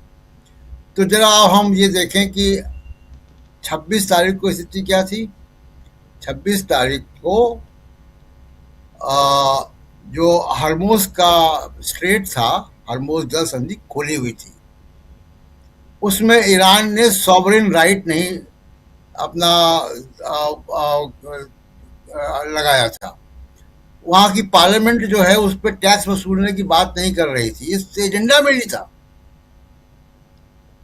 और अब क्या है कि अब हरमुज का एक नया पॉइंट मिल गया, ईरान को उसमें आइडिया मिल गया कि इसके जरिए वो ग्लोबल इकोनॉमी से रिकनेक्ट कर सकता है। तो ये नया एलिमेंट ले आए ट्रम्प साहब हरमुज का। उसके बाद आप देखिए कि हूती की एंट्री हो गई, हूतीस की, और उसके जरिए बाब अल मंदाब पे एक खतरा मंडरा रहा है। वो खतरा मंडराएगा तो 12% तेल का जो ट्रैफिक है वहां से है यूरोप का, उसमें यूरोप प्रभावित होगा। 26 तारीख की डील तक जो है वो कतर के, बहरीन के, कुवैत के तमाम ऑयल रिफाइनरीज जो है उन पे हमले नहीं हुए थे ईरान के। तो ये ट्रम्प साहब ने जो अब क्या डील करेंगे, अब उसकी डील में हरमोज उसका सेंटर पॉइंट है। और इस बात को हमको समझना होगा कि जैसे ही ट्रम्प साहब ने खर्ग पे हमले की बात की और कहा कि हम ऑयल पे कब्जा करना चाहते हैं, वैसे ही आप जरा कनेक्ट कीजिए इसको, वैसे ही हुतीस की एंट्री होती है। तो जैसे जो है वो हरमोज बंद किया गया, अगर वो वहां पे आएंगे तो एक इंडिकेशन है कि बाब अल मंदाब को भी बंद किया जाएगा। तो ये हासिल है। उसके बाद आप देखिए 2600-2500 के लगभग ईरान की मिसाइल, बैलिस्टिक मिसाइल का स्टॉक बताया गया था। आप लगातार कह रहे हैं कि आपने ध्वस्त कर दिया। जो हमारी जानकारी है, जो पब्लिक डोमेन में है, कि उनकी मिसाइल की जो जितनी भी असेंबली है सब अंडरग्राउंड है। युद्ध के दौरान बड़े बड़े दावे होते हैं। ईरान के पास 300 बैलिस्टिक मिसाइल पर हर महीने बनाने की कैपेसिटी है। ये कहा जा रहा है कि युद्ध के दौरान वो घट गई है काफी, ठीक है, घट गई है। अब तक 1300 बैलिस्टिक मिसाइल ईरान जो है दाग चुका है, इजराइल पे, जीसीसी कंट्रीज पे, और दिगो गार्सिया तक उसने मिसाइल पहुंचा दी। तो 1300 यानी 43 मिसाइल पर डे। उसमें जो भी सबसे बड़े जो हमले हुए उसमें आप देखिए कि कम से कम 120-140 मिसाइल पहले एक ही दिन में मारी उसने। तो ईरान की जो कैपेसिटी है उसको बेहद अंडरएस्टिमेट किया। हमको अभी नहीं मालूम है कि अमेरिका का दावा है, हमको नहीं मालूम है अभी कि ईरान की कैपेसिटी क्या वाकई 300 मिसाइल पर मंथ बनाने से कम हो गई है, तो हमको मालूम नहीं है। तो ईरान के पास क्षमता काफी है, और वो खर्ग पे उन्होंने काफी माइनिंग डिप्लॉयमेंट कर दिया है, उनको मौका मिल गया। तो अगर खर्ग में जाएंगे राजीव जी, तो आप जानते हैं कि कि वो यूएसएसआर साबित होगा अमेरिका के लिए। वहां से कॉफिन्स आएंगे, जिसकी हमारे तमाम लोग मित्र लोग बात कर रहे थे। एक बात जो, क्योंकि आपने भी मेटल्स पे काफी काम किया, अध्ययन किया है, इंजीनियरिंग किया आपने, ये जो 60% इनरिच यूरेनियम है, इसको ट्रम्प कह रहे हैं कि हम ले जाएंगे। ये यूरेनियम एक radio active material, 60% enrich uranium, इसको कोई डब्बे में बंद करके आप सूटकेस में ले जाएंगे। ये ट्रांसपोर्टेशन उसका बहुत कॉम्प्लिकेटेड अफेयर है, और महीनों सालों चलने वाला मामला है, और बहुत सेफ्टी प्रिकॉशन लेने पड़ेंगे, और वो भी अपने देश में ले जाएंगे एक रेडियो एक्टिव मटेरियल। तो कुल मिला के अगर आप ये देखिए कि जो 26 तारीख का डील थी, अब जो पाकिस्तान की तरफ से हो रहा है, तो हासिल क्या होने जा रहा है, पूरा लगता है कि एक कॉमेडी की स्क्रिप्ट जो है वो ट्रम्प साहब ने लिख दी है, और रोज उसमें इजाफा करते हैं वो सोशल मीडिया, अपने ट्रू सोशल में आकर। जी जी, बिल्कुल बिल्कुल। एक छोटा सा कमेंट प्रोफेसर अखिल स्वामी जी आपसे फिर आना चाहता हूं। सुनील शुक्ला जी आपके पास, इस बीच जुड़ेंगे हमारे साथ जॉन अब्दी साहब जुड़ जाएंगे, और उनके पास भी आता हूं। स्वामी जी ज़रा ये बताइए कि यहाँ ईरान के हिसाब से, अब्दी साहब जुड़ गए हैं, चलिए स्वामी जी एक छोटा कमेंट, ईरान के लिहाज से, ईरान के हिसाब से और इजराइल के हिसाब से देखा जाए, जिसमें अब हुतियों की भी एंट्री हो गई, जैसा अभी बता भी रहे हैं प्रशांत जी, तो स्वामी जी क्या ये जंग आपको भी लगता है कि अभी और लंबा चलने वाली है? लगता है ऐसा? क्योंकि हिजबुल्ला, अंसारुल्लाह जो हुती की बात हो रही है, फिर शिया मिलिशिया, फिर उसके बाद उधर हमास भी है, इधर ईरान तो है ही चारों तरफ से, उसके बाद इजराइल मुझे अभी तक थोड़ा सा इजराइल के एक्सपर्ट्स से बात करेंगे कि इजराइल कहाँ आज की तारीख में है, जबकि डिफेंस बजट उसने 1/4 अपने टोटल बजट का कर लिया है, उसको भी समझेंगे। लेकिन ओवरऑल ये जंग क्या खत्म होते हुए दिखाई देती है आपको? देखिए राजीव जी, वास्तविकता में जो जंग है, ये जंग है उन लोगों की जो एप्स्टीन फाइल में जिनके नाम है और उन लोगों के बीच में है जिनका एप्स्टीन फाइल में नाम नहीं है। देखिए, मुझे नहीं पता रूस में किसी आदमी का एप्स्टीन फाइल में अभी नाम आया है, चीन के किसी आदमी का अभी एप्स्टीन फाइल में नाम आया है, ईरान के किसी आदमी का अभी एप्स्टीन फाइल में नाम आया है, मुझे नहीं पता। लेकिन मुझे यह पता है कि इजराइल के द्वारा चलाए गए एप्स्टीन के द्वारा, जिसमें अमेरिका के प्रेसिडेंट का खुद का नाम है और इतने विभत्स कांड उनके नाम लिखे हुए हैं, यह लड़ाई उन दोनों के बीच में है। आबदी साहब, मैं केवल एक विश्वास आपको दिलाना चाहता हूं, जैसे आप इजराइल से लड़ाई लड़ रहे हैं और पैलेस्टीनियंस इजराइल से लड़ाई लड़ रहे हैं, हम अपने देश के अंदर अपने देश के अंधभक्तों से लड़ाई लड़ रहे हैं। देखिए, हम लोग बात करते हैं भारत माता के लिए, अपने देश के लिए, और जो देश के लिए शुभ है। और आपका बड़ा बड़ा धन्यवाद आपके लोगों का कि हमारे देश की जनता के लिए आपने प्रेम दिखाया और हमारे को अपने को मित्र राष्ट्र बताया। वास्तविकता में जब यह युद्ध शुरू नहीं हुआ था, हमारे देश के अंदर 50% लोग ऐसे थे जो इजराइल अमेरिका के मित्र अपने को कहते थे और 50% आपके साथ थे। लेकिन आज के तारीख में 80% लोग आपके साथ हैं और देश की जनता आपके साथ है। देखिए, आपने कभी हिंदी फिल्म देखी आबदी साहब, मुझे नहीं पता, लेकिन हिंदी फिल्म जब शुरू होती है तो विलेन आके अत्याचार करता है और जनता जो है वेट करती है कब विलेन की पिटाई हो। और जब पिक्चर खत्म होने वाली होती है, जब विलेन की पिटाई होती है, हमारे हिंदुस्तान में पूरा हॉल जो है ताली की गड़गड़ाहट से पूरा हॉल गूंजता है। हम उस दिन का इंतजार कर रहे हैं। करीब करीब आपको सफलता मिल गई है। जो दादा है, जो गुंडा है, जो विलेन है, वो पस्त दिख रहा है, इधर उधर की बातें कर रहा है, लेकिन लग रहा है वो लड़ाई हार चुका है। हम उस समय का इंतजार कर रहे हैं कि जिस समय जो वास्तविकता में जो शांति का पैगाम जो आपके अयतुल्ला साहब ने किया था और जिस प्रकार का आपने ये भी दिखाया है इस्लाम का असली मतलब क्या है, वरना हम लोग तो हिंदुस्तानी लोग इस्लाम का मतलब पाकिस्तान से समझते थे, लेकिन ईरान ने यह भी बता दिया जैसे हमारा प्यारा हिंदू धर्म है वैसे इस्लाम भी अच्छा धर्म है, जिसको रिप्रेजेंट ईरान करता है। वो देश नहीं करते हैं जो अमेरिका जैसे दादा के साथ आज की तारीख में खड़े हैं। जी, बहुत शुक्रिया स्वामी जी। जरा अब्दी साहब आपके पास आना चाहता हूँ। अब्दी साहब, आवाज़ आ रही है? जी जी आ रही है। जी, अब्दी साहब जरा ये बताइए कि ओवरऑल जैसे मेडिकल की क्या सुविधाएं इतना ज़्यादा, क्योंकि हम लोग बाकी बातें करते हैं, मैं ज़रा डे टू डे उसमें और लोगों के कंज्यूमर आइटम्स उसकी बात, मेडिकल आइटम, मेडिकल सुविधाएं, फैसिलिटीज़ जो हैं वो, फिर उसके अलावा इसमें पढ़ाई तो बिल्कुल अभी कॉलेजेस बंद हैं, जैसे कॉलेजेस स्कूल सारे बंद हैं, क्या कुछ अभी खुला है, क्या कुछ बंद है, लोगों के बीच किस ढंग का माहौल है? ज़रा ये तस्वीरें आप लोगों के ज़रिए ही मिली हुई हैं जो हम दिखा रहे हैं, कुम शहर की तस्वीर है ये, लेकिन ज़रा बताइए कि दिनचर्या वहाँ का जो वहाँ की रूटीन वो कैसी है?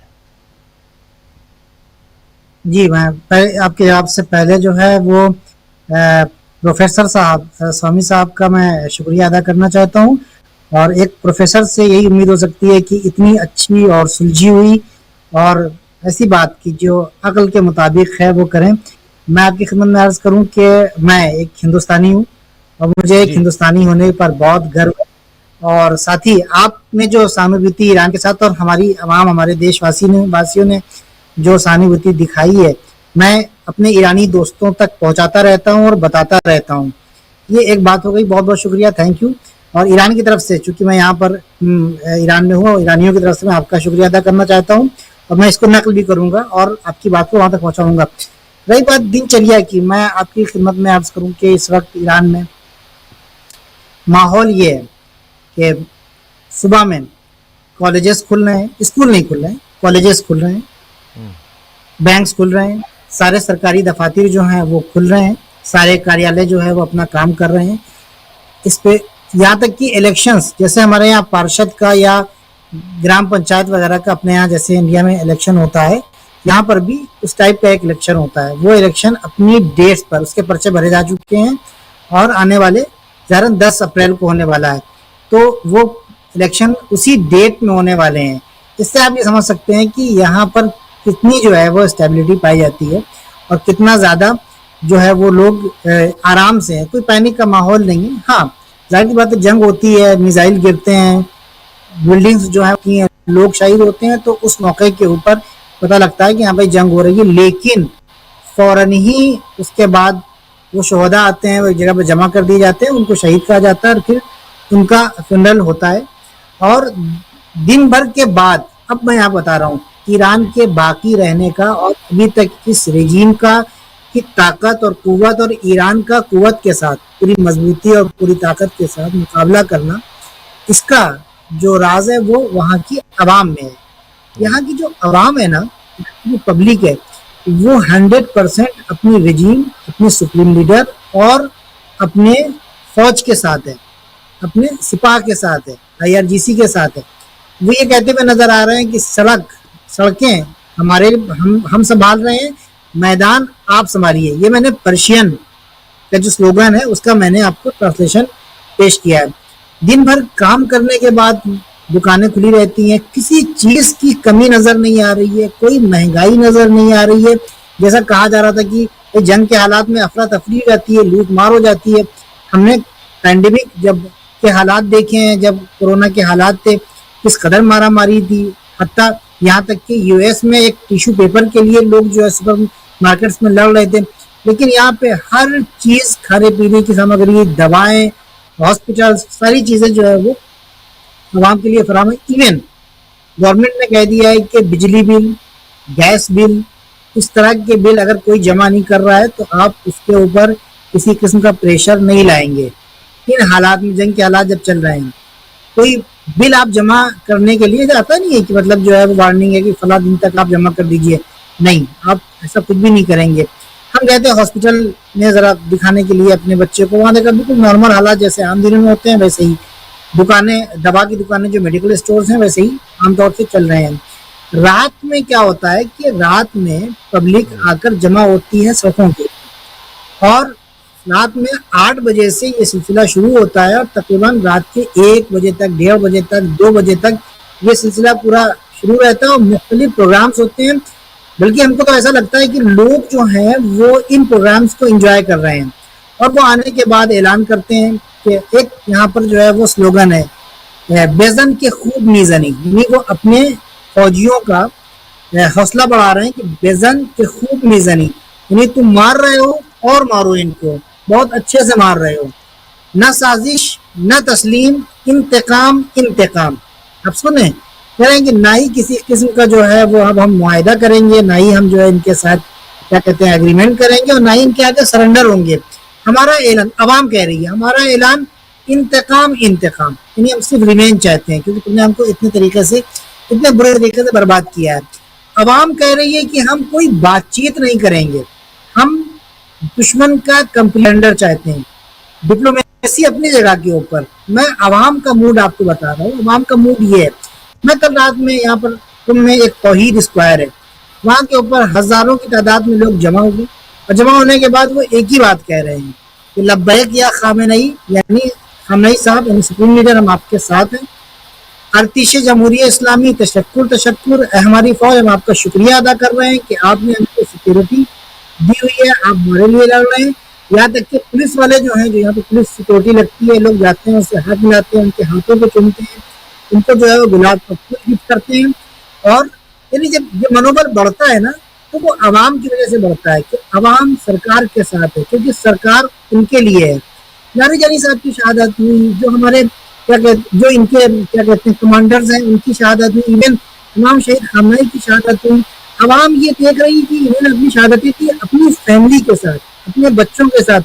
हम देखते हैं कि बहुत से मुल्कों में कि नेताओं का और अवाम का जो है वो उनके दरमियान कनेक्शन नहीं होता है, वो दूर होते हैं। नेताओं के बच्चे जो है वो अलग होते हैं, वो अपने आप के अंदर एक सिक्योरिटी का एहसास करते हैं। यहाँ पे ऐसा नहीं है।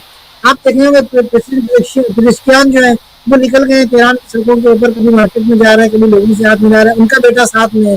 जैसे लारीजानी जो है वो यानी नेशनल सिक्योरिटी काउंसिल के हेड होते हुए वो सामने आ रहे हैं, उनका बेटा उनके साथ शहीद हुआ है, कमांडर्स की फैमिली शहीद हुई है। पब्लिक देख रही है कि ये अलग नहीं है हमसे, ये हम में से है, ये हमें यानी हमें अवाम में से एक है। ये अपनी जिम्मेदारी अदा कर रहे हैं। जब ये अपनी फैमिली को कुर्बान कर रहे हैं तो हम कौन होते हैं? आपके पास मुख्तलिफ मैं वीडियो भेज सकता हूँ कि किसी ने सवाल किया तुम्हें डर नहीं लग रहा है अगर यहीं पर अगर इसराइल ने भी मिसाइल गिरा दिए तो कहते हुए नजर आ रहे हैं कि जब हमारे रहबर अपनी फैमिली के साथ शहीद हो रहे हैं, हमारे जो लीडर्स हैं वो शहीद हो रहे हैं, तो हमारी जान की क्या हैसियत? ये वो चीज़ है कि जो फौज को, जो हुकूमत को, जो निज़ाम को और जो आला हुक्काम हैं, जो क्या कहते हैं हुकूमत के बड़े लोग, उनको एक तरीके से जोश और जज्बा देती है और काम करने का एक हौसला देती है। उधर से भी कमी नहीं हो रही है। जो हुकूमत है उसने आवाम के राहत के लिए, आवाम के लिए, जो आवाम के आराम के लिए, आसाइश के लिए कोई कमी नहीं रखी है। चाहे आप दवाइयों को देख लें, चाहे आप खाने पीने की चीज़ों को देख लें, चाहे आप जो है वो इवन ट्रेन वगैरह जो हैं जो चल सकती हैं, सारी चीज़ें चल रही हैं, सफ़र हो रहा है, बसेस चल रही हैं। बस जब हमला होता है तो उस वक्त ये समझ में आता है। जैसे आज सुबह में हम लोग सो रहे थे तो 2 अटैक हुआ और 2 जगह के ऊपर बम की आवाज़ आई। देन हमारे घर की खिड़कियाँ भी जो है उसमें थोड़ा सा वो हिला, लेकिन थोड़ी देर के बाद आया कि आप लोगों को परेशान होने की जरूरत नहीं है, फला जगह के ऊपर मिसाइल गिरी है, बाहर की तरफ गिरी है मिसाइल। आप लोग अपने, आज भी मुझे अपनी यूनिवर्सिटी जाना था, मैंने अपना काम किया और उसके अलावा सारे काम नॉर्मल चल रहे हैं। जी, सामान्य रूटीन है जैसे आप कह रहे हैं। इस बीच डोनाल्ड ट्रंप साहब का एक मैसेज, डोनाल्ड ट्रंप साहब जग गए हैं, सो के जग गए हैं और उन्होंने एक मैसेज लिख दिया है। वो मैसेज लाना चाहता हूँ जल्दी से सामने, और मैं जान रहा हूँ आपको जाना भी है। बस एक छोटा सा कमेंट लूँगा। देखिए यहाँ डोनाल्ड ट्रंप लिख रहे हैं, कह रहे हैं संयुक्त राज्य अमेरिका एक नए और ज़्यादा समझदार शासन के साथ गंभीर बातचीत कर रहा है ताकि ईरान में हमारे सैन्य ऑपरेशन ख़त्म किए जा सकें।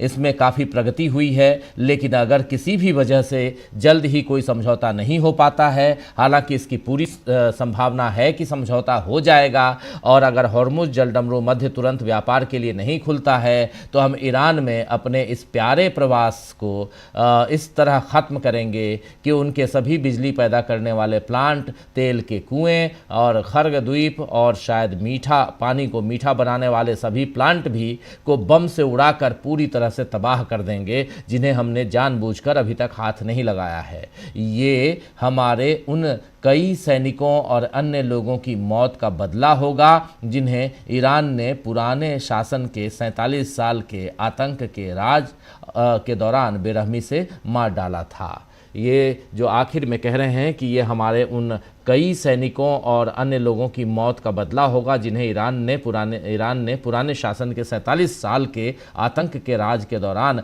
बेरहमी से मार डाला था। तो एक तो ये स्वीकार कर रहे हैं कि इनके कई सैनिकों को ईरान ने मारा है, पहली बात। दूसरी बात ये कह रहे हैं कि हम धमका भी रहे हैं, लेकिन साथ साथ ये कह रहे हैं कि हमारी बातचीत में काफ़ी प्रगति हुई है और बहुत जल्दी समझौते की तरफ हम बढ़ेंगे। ये बात भी यहाँ कह रहे हैं, समझौता हो जाएगा, इसकी पूरी संभावना है, और अगर नहीं होता है तो धमका रहे हैं कि सब कुछ तबाह कर देंगे, नष्ट कर देंगे। कैसे ईरान इस चीज़ को, इनके इस बयान को देखता है?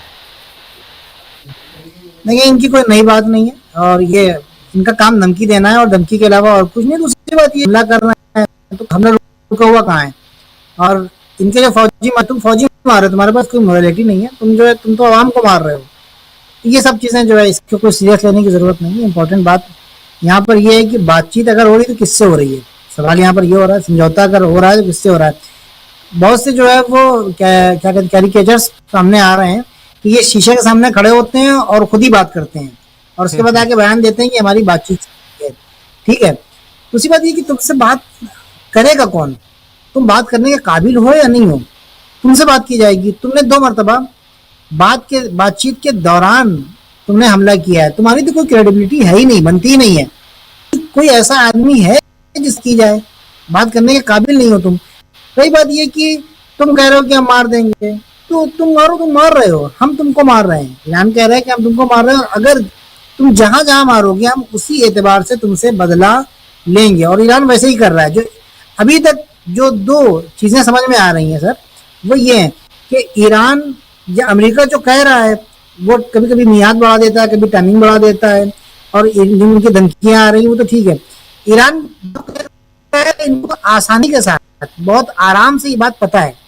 ईरान इन्होंने कहा कि हम इन्होंने मारा, ईरान के बाद उसके जवाब में यहाँ पर मारेंगे, और ईरान ने मारा और उसी तरीके से मारा। और ऐसे ही ईरान जंग के साथ साथ मिलिट्री जो रिटेलिएशन है उसके साथ साथ मोरालिटी का भी पूरा ख्याल रख रहा है। अभी तक आपको अमेरिका, इसराइल या खाड़ी देश में आपको सिविलियंस या बच्चों के मरने की खबर नहीं मिली होगी, और ऐसा है ही नहीं। ईरान इन तमाम चीजों का ख्याल रखता हुआ नजर आ रहा है। एक और मिथ जो टूटता हुआ नजर आया है इस वक्त, जो टूटा है वो जो एक खौफ और एक जो दहशत थी अमेरिका की, वो सुपर पावर है, और इसराइल जो है वो दुनिया का सबसे मजबूत, नहीं एशिया का सबसे मजबूत देश है, उसका तो कोई मुकाबला नहीं कर सकता है। जो सुपर पावर होता है वो दो तरीके से होता है।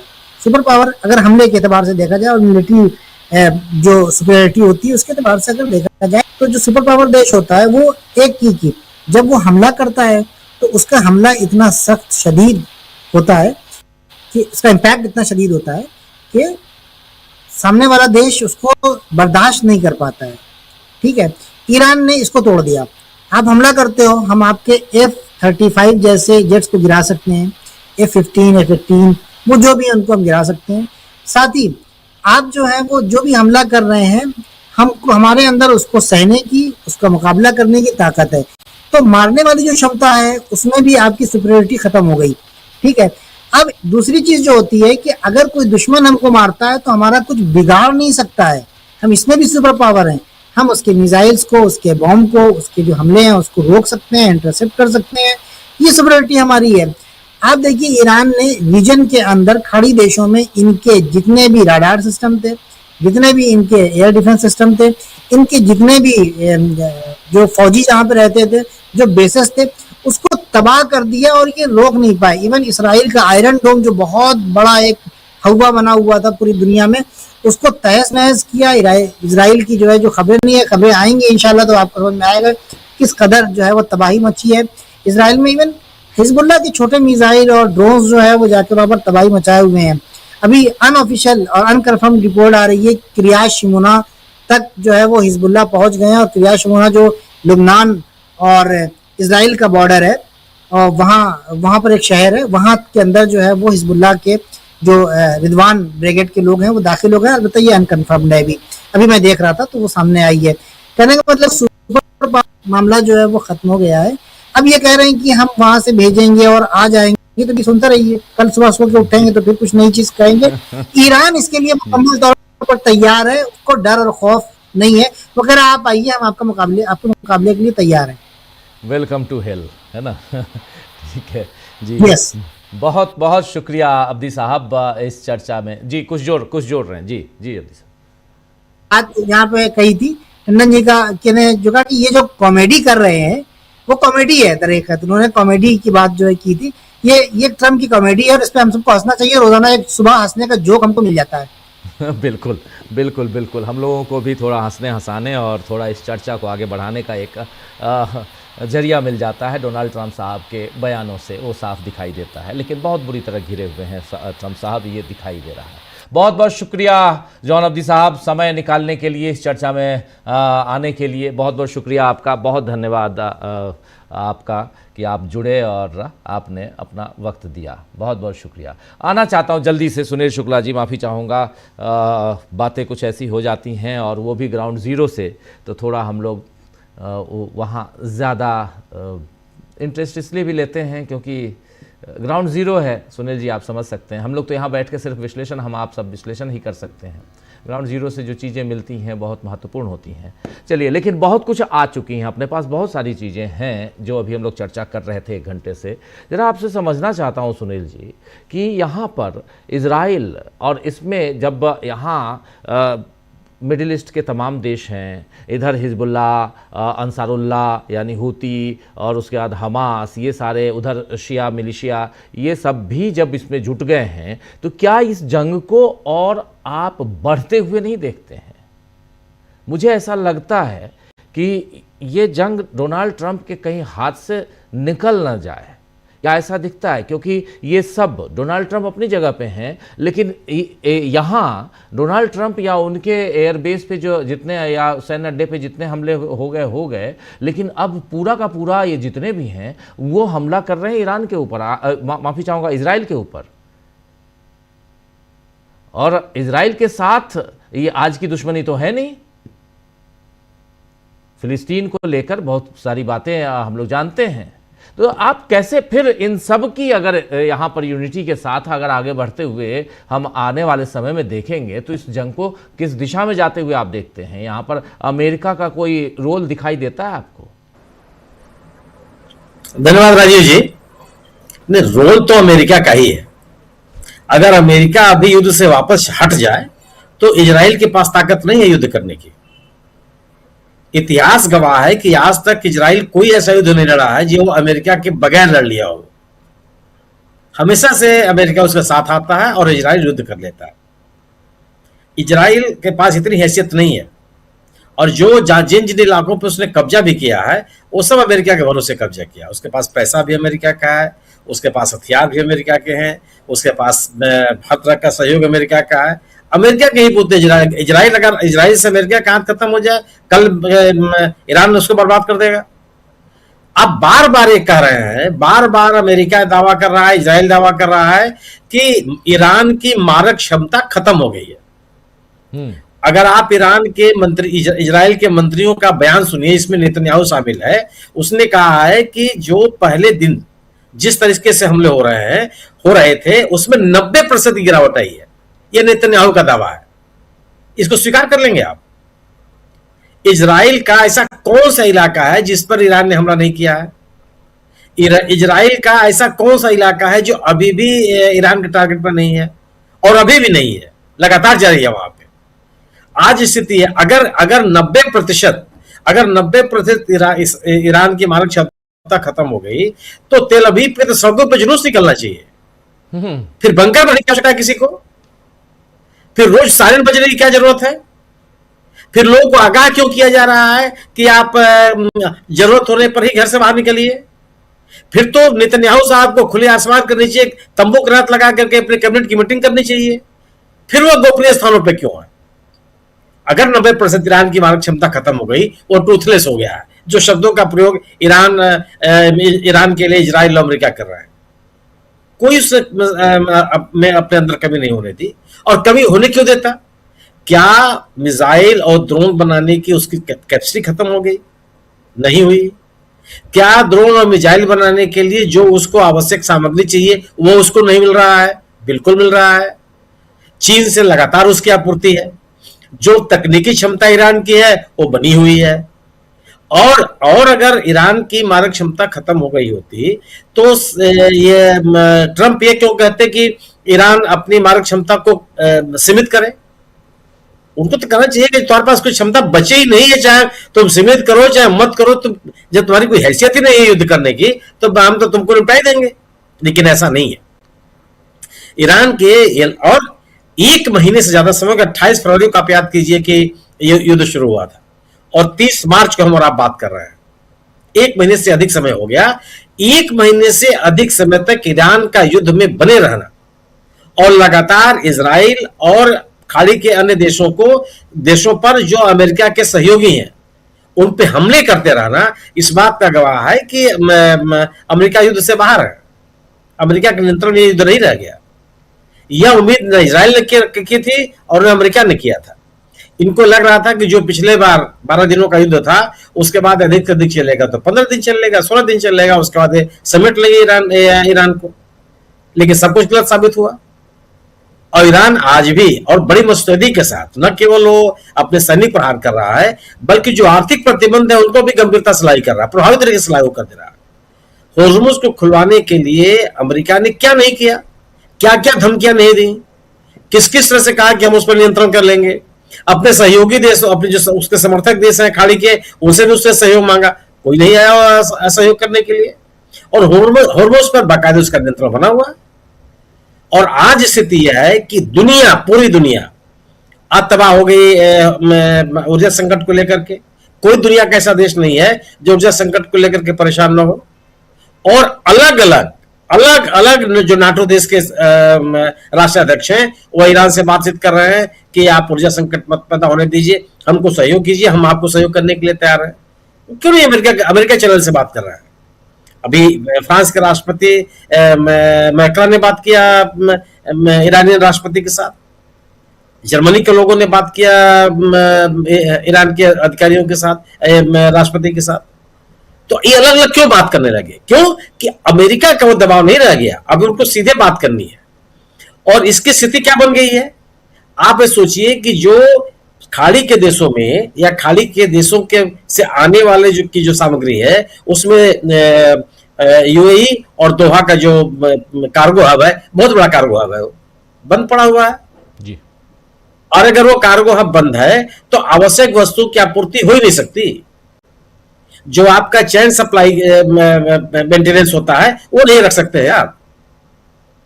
तो जो बात आप कर रहे हैं कि दवाओं की सप्लाई कैसे हो पाएगी, कहां से होगा, कौन करेगा, कैसे होगा, वो आप चेन सप्लाई चेन को कैसे मेंटेन करेंगे?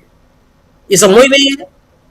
और जो चीजें जैसे आप मतलब छोटी सी बात है कि ट्रैक सूट दुनिया भर में बिकते रहते हैं, वो पेट्रोकेमिकल से बनते हैं, उनकी सप्लाई बंद हो गई, कीमतें खट से बढ़ने लगी। क्या कैसे रोक लेंगे आप उसको, कैसे बना लेंगे? जी। ईरान ने जो आप इस स्थिति है, आप सोचिए कि फिलीपींस जैसा देश, थाईलैंड जैसा देश, ये अपने अधिकारियों से यह आग्रह कर रहे हैं, अपने कर्मचारियों से, अपने नागरिकों से आग्रह कर रहे हैं कि आप लिफ्ट और एक्सीलेटर का उपयोग न कीजिए, एलिवेटर का उपयोग मत कीजिए, जिससे कि ऊर्जा बचत हो सके। Thailand, Philippines, South Korea, Australia, इन सबके बयान आ गए इन देशों के अपने नागरिकों से। तो ये पूरी दुनिया पर जो बढ़ता हुआ आर्थिक दबाव है, और इस आर्थिक दबाव को ईरान ने सफलतापूर्वक प्रभावित तरीके से वो प्रभावित करने में सफल रहा है। वो तो आर्थिक मुद्दे पर और सैन्य मुद्दे के मोर्चे पर, दोनों मोर्चे पर घेरे हुए हैं ईरान इनको। और जहां तक आपने बात की कि हमास, हुती और हिजबुल्लाह, ये तीनों के तीनों प्रॉक्सी है ईरान के। जहां ईरान है वहां ये तीनों हैं। आज तक कोई रोक पाया क्या? लेबनान के ऊपर लगातार टारगेट कर रहा है इजराइल, कह रहा है कि दक्षिण लेबनान पे हम कब्जा कर लेंगे, अपने सैनिक उतार देंगे, ये कर लेंगे, वो कर लेंगे, और हुती के लोग लगातार उस पर हमलावर हैं।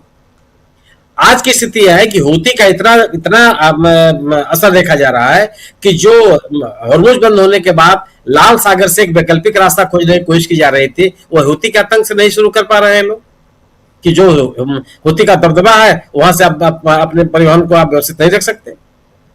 ये तीनों के तीनों, मतलब ये जो कहा जाता है कि ईरान में सेना के जो तीन अलग अलग स्वरूप है, वैसे ही इस ईरान के हिस्से है ये, इनको प्रॉक्सी कहा जाता है, दुनिया जानती है। और ईरान के बूते ही, ईरान के ताकत की वजह से ही ये टिके हुए हैं। हमास की कितनी ताकत, हमास के साथ ईरान को छोड़ के कौन खड़ा है? फिलिस्तीन के मुद्दे पर पूरे खाड़ी के देशों में इजराइल के खिलाफत करने वाला ईरान के अलावा आज प्रभावी देश कौन सा है? कौन बोल पाता है?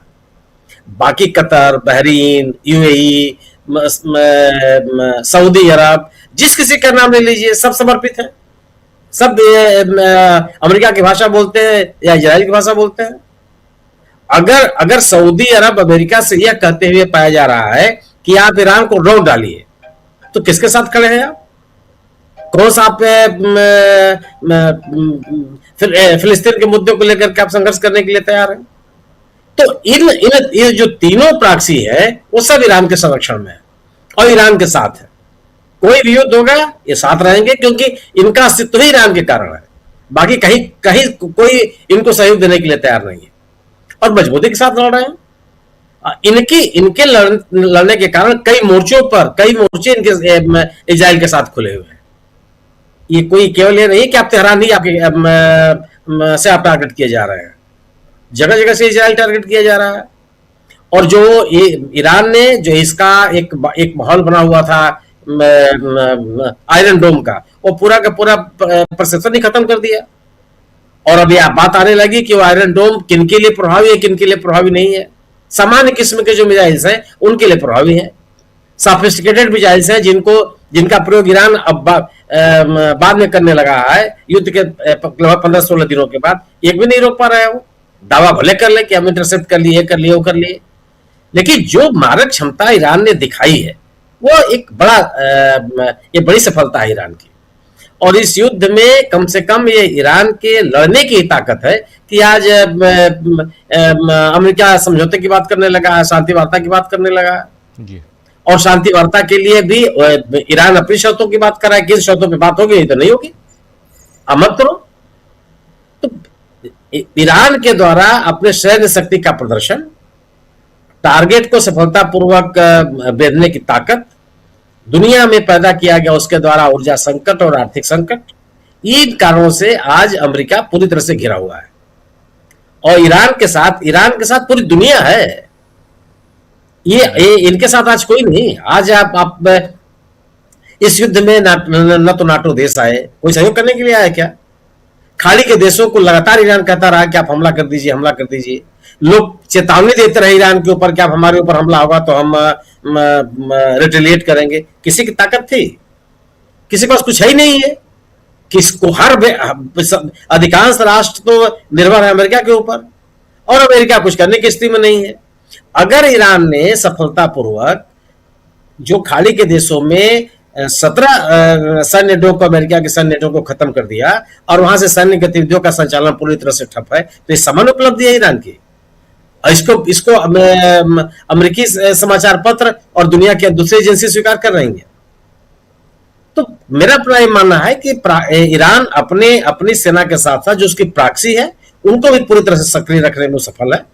उसकी जो सैन्य क्षमता है वह निश्चित रूप से युद्ध लंबा करने पर उस पर असर पड़ता है, लेकिन इस कदर प्रभावित नहीं है कि वह पीछे हट जाए या समझौते की बात करने लगे।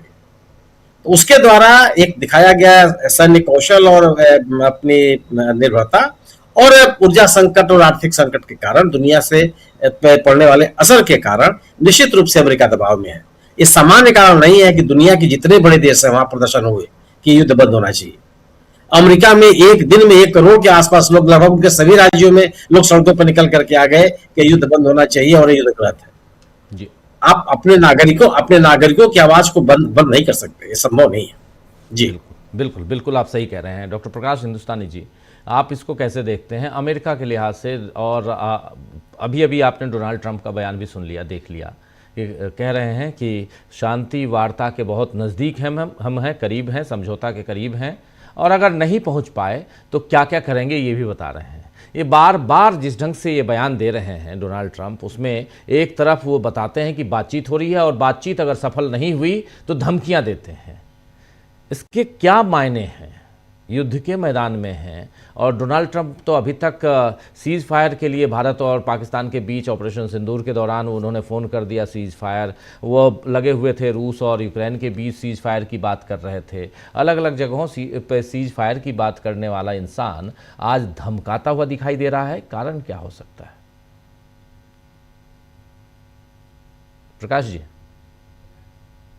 प्रकाश जी डिस्कनेक्ट हो गए हैं शायद। प्रकाश जी डिस्कनेक्ट हो गए हैं, कोई बात नहीं। डॉक्टर आकाश पाठक जी, डॉक्टर साहब, क्या कारण आपको क्या लगता है? जी देखिए, डोनाल्ड ट्रंप अब सैनिक ताकत से ईरान को नहीं हरा पाए हैं अब तक। 31 दिन बहुत होते हैं, खासतौर से अमेरिका और इजराइल जैसी 2 बड़ी परमाणु शक्ति संपन्न ताकतें ईरान के खिलाफ युद्ध छेड़े और उन्हें इतने दिन लग जाए। बार बार राष्ट्रपति डोनाल्ड ट्रंप कहते रहे, पहले हफ्ते से कहा 2-3 हफ्ते और लगेंगे, फिर तीसरे हफ्ते में कहा 4-6 हफ्ते में खत्म हो जाएगा। रोज समझौते की बात करते हैं और अब उनकी जो भाषा है, उनके जो बयान है, वो उनकी हताशा बता रहे हैं। कभी सऊदी अरब के शाह के लिए उन्होंने जो कुछ कहा, बहुत ही आपत्तिजनक बयान है, हम उससे दोहराना भी नहीं चाहते जी। तो अपने ही पिछलग्गू, अपने पिट्ठू देशों के साथ भी वे किस तरह का बर्ताव कर रहे हैं, ये भी उनकी हताशा को बताने के लिए पर्याप्त है। आज फिर हाइफा पर हमला किया ईरान ने। ये कोई छोटा हमला नहीं है।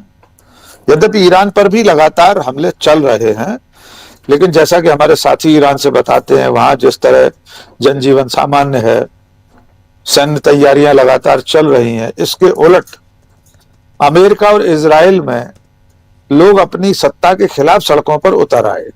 इजराइल में भी रिजिम चेंज की मांग हो रही है। हमने कल देखे थे कितने जुलूस और लोगों की बातचीत। तो अब हर बीतता हुआ दिन डोनाल्ड ट्रंप पर भारी पड़ रहा है बजाय ईरान के। जी। इसमें सबसे ज्यादा चिंता की बात यह है कि जो अंतर्राष्ट्रीय बिरादरी है, संयुक्त राष्ट्र संघ है, ब्रिक्स जैसे संगठन हैं और तमाम जो संगठन बने हुए हैं, उनकी भूमिका एकदम नगण्य या शून्य दिखाई दे रही है। यह भी एक चिंता की बात है। दुनिया को समझना चाहिए ये संगठन, ये संस्थाएं बनी ही इसलिए थी कि विश्व बंधुत्व बना रहे, भाईचारा बना रहे, इस तरह की लड़ाइयां और न भड़कें। लेकिन इन सब लोगों ने अपने अस्तित्व पर ही प्रश्न चिन्ह लगा लिया है। संयुक्त राष्ट्र संघ भी कोरी बयानबाजी के सिवा कुछ नहीं कर पाता। अमेरिका उसको गिनता ही नहीं है, टका सेर नहीं पूछता। तो जितने दिन ये जंग चलती रहेगी, सुनील जी ने बहुत सारे देशों के हालात का उल्लेख किया है, वैसे ही हालात हमारे यहां भी बन रहे हैं। तो ये लड़ाई सिर्फ वहीं तक सीमित नहीं है जहां हो रही है, इसके चलते असली लड़ाई तो बाकी के देश भुगत रहे हैं और ये दिन प्रतिदिन और ज्यादा गंभीर होने वाली है। जी जी जी जी प्रशांत जी। देखिए, इसका एक आर्थिक जो पहलू है वो बड़ा चिंताजनक है और तमाम दुनिया के देश उनकी आर्थिक स्थिति प्रभावित हुई है। भारत में दुगने तौर पे हुई है। एक तो जो टैरिफ की डील थी, उसके बाद सुप्रीम कोर्ट का जजमेंट आ गया, उसमें हमको राहत नहीं मिली, तब तक युद्ध चालू हो गया। तो टैरिफ भी हम दे रहे हैं दूसरे मुल्कों से ज़्यादा। और विदेश नीति, जो मोदी जी की विदेश नीति की वजह से, प्रधानमंत्री मोदी की गलत विदेश नीति की वजह से भारत को नुकसान ज़्यादा उठाना पड़ रहा है। डॉलर जा रहा है 100 के आसपास, 95 क्रॉस किया आज। बिल्कुल। इंडियन बास्केट का जो क्रूड ऑयल है वो $150 के आसपास है। फॉरेन रिमिटेंस हमारे कम हो गए हैं, बेतहाशा कम हो गए हैं, क्योंकि हमारे जो लोग खाड़ी देशों में काम करते हैं वहाँ पे दफ्तर बंद है, फैक्ट्रियाँ बंद है, काम बंद है वहाँ के। तो भारत की आर्थिक स्थिति भी, दुनिया की तो है ही, भारत की आर्थिक स्थिति पे ज़्यादा बड़ा असर हुआ है और वो गलत विदेश नीति की वजह से हुआ है। अगर वो इजराइल नहीं गए होते प्रधानमंत्री मोदी, अगर उन्होंने अयतुल्लाह खamenei के मारे जाने पर अफसोस जाहिर किया होता, तो डॉलर या क्रूड ऑयल के दाम बढ़ते युद्ध की वजह से, लेकिन हमारी सप्लाई नहीं रुकती। अभी तो हम पैसा भी दें तो भी हम नहीं सप्लाई ले सकते, क्योंकि वो हरबोस पे हमारे जहाज खड़े हुए हैं। एक एक जहाज पे नेगोशिएशन होता है, शर्तें होती हैं, तब वो जहाज क्रॉस करते हैं। लेकिन चुनावी सभाओं में ये हमारे प्रधानमंत्री जी कह रहे हैं कि मिडिल ईस्ट में अभी जंग चल रही है, उस कारण हम लोगों को तकलीफ है। मैं तमाम मिडिल ईस्ट के देशों से बात कर रहा हूं और वो लोग हमारे भारतीयों का ख्याल रख रहे हैं, हमारा ख्याल रख रहे हैं, और ये बात वो लगातार हर जगह कह रहे हैं। जी जी डॉक्टर साहब। पैसा तो कम हो रहा है ना। प्रशांत जी की एक बात में मुझे जोड़ना है। प्रशांत जी, आप गलत खबर मत पहुंचाइए लोगों तक। डॉलर और रुपए की बात आपने कही, वित्त मंत्राणी तो कह रही है डॉलर हमारा रुपया अच्छी चल रही है। आज सदन में खड़े होकर देश की वित्त मंत्री ने कहा है कि हमारा रुपया अच्छा चल रहा है, तो हमें कम से कम उनकी बात पर विश्वास करना चाहिए। अच्छा चलते हुए 95 तक पहुंचा है। आज भी 1600 पॉइंट इसका स्टॉक मार्केट गिरा है। सुनील जी भी कुछ कह रहे हैं। सुनील जी की आवाज बढ़ाओ। सुनील जी जी सुनील जी कुछ जोड़ रहे हैं। मैं केवल ये कह रहा हूं पाठक जी के लिए कि 95 रुपए में आप खरीद ले रहे हैं $1, क्या कम है? 100 का नहीं हुआ, अच्छा नहीं हुआ। नहीं तो वो तो कह रही है वित्त मंत्री, अच्छा चल रही है हमारा रुपया, चलते चलते 100 रुपए पे पहुंचेगा। सर अच्छा नहीं चल रहा होता तो यहां तक कैसे पहुंचता? हम लोग पॉजिटिव तरीके से देख ही नहीं रहे चीजों को। जी देखिए समय समय खत्म हो रहा है, तो मैं सिर्फ एक बात जी। कहूंगा राजीव जी जी कि जितना बड़ा आर्थिक संकट हमने कोविड के समय देखा था, लॉकडाउन के समय, ये एनर्जी का संकट उससे बड़ा संकट है, राइट ज्यादा गंभीर। हाँ, जो है वो स्थिति होगी भारत की अर्थव्यवस्था की, रोजगार पे, महंगाई पे, फ्यूल पे, तमाम सारे। आप छोड़िए वो जो बड़े बड़े रेस्टोरेंट बंद हो रहे हैं उनकी छोड़िए, तमाम जो हमारा जो मजदूर वर्ग है, जो गरीब, जो रिक्शा चलाता है, जो फैक्ट्रियों में काम करता है, वो 6 किलो और 8 किलो का छोटा सिलेंडर भरवाता है, वो भी नहीं मिल रहा है उसको। नहीं मिल रहा। नए तरीके का पलायन शुरू हो रहा है। तो अभी आप देखिएगा कि लेबर क्राइसिस आएगी, अभी फूड क्राइसिस होगी, तमाम सारी क्राइसिस आनी बाकी हैं।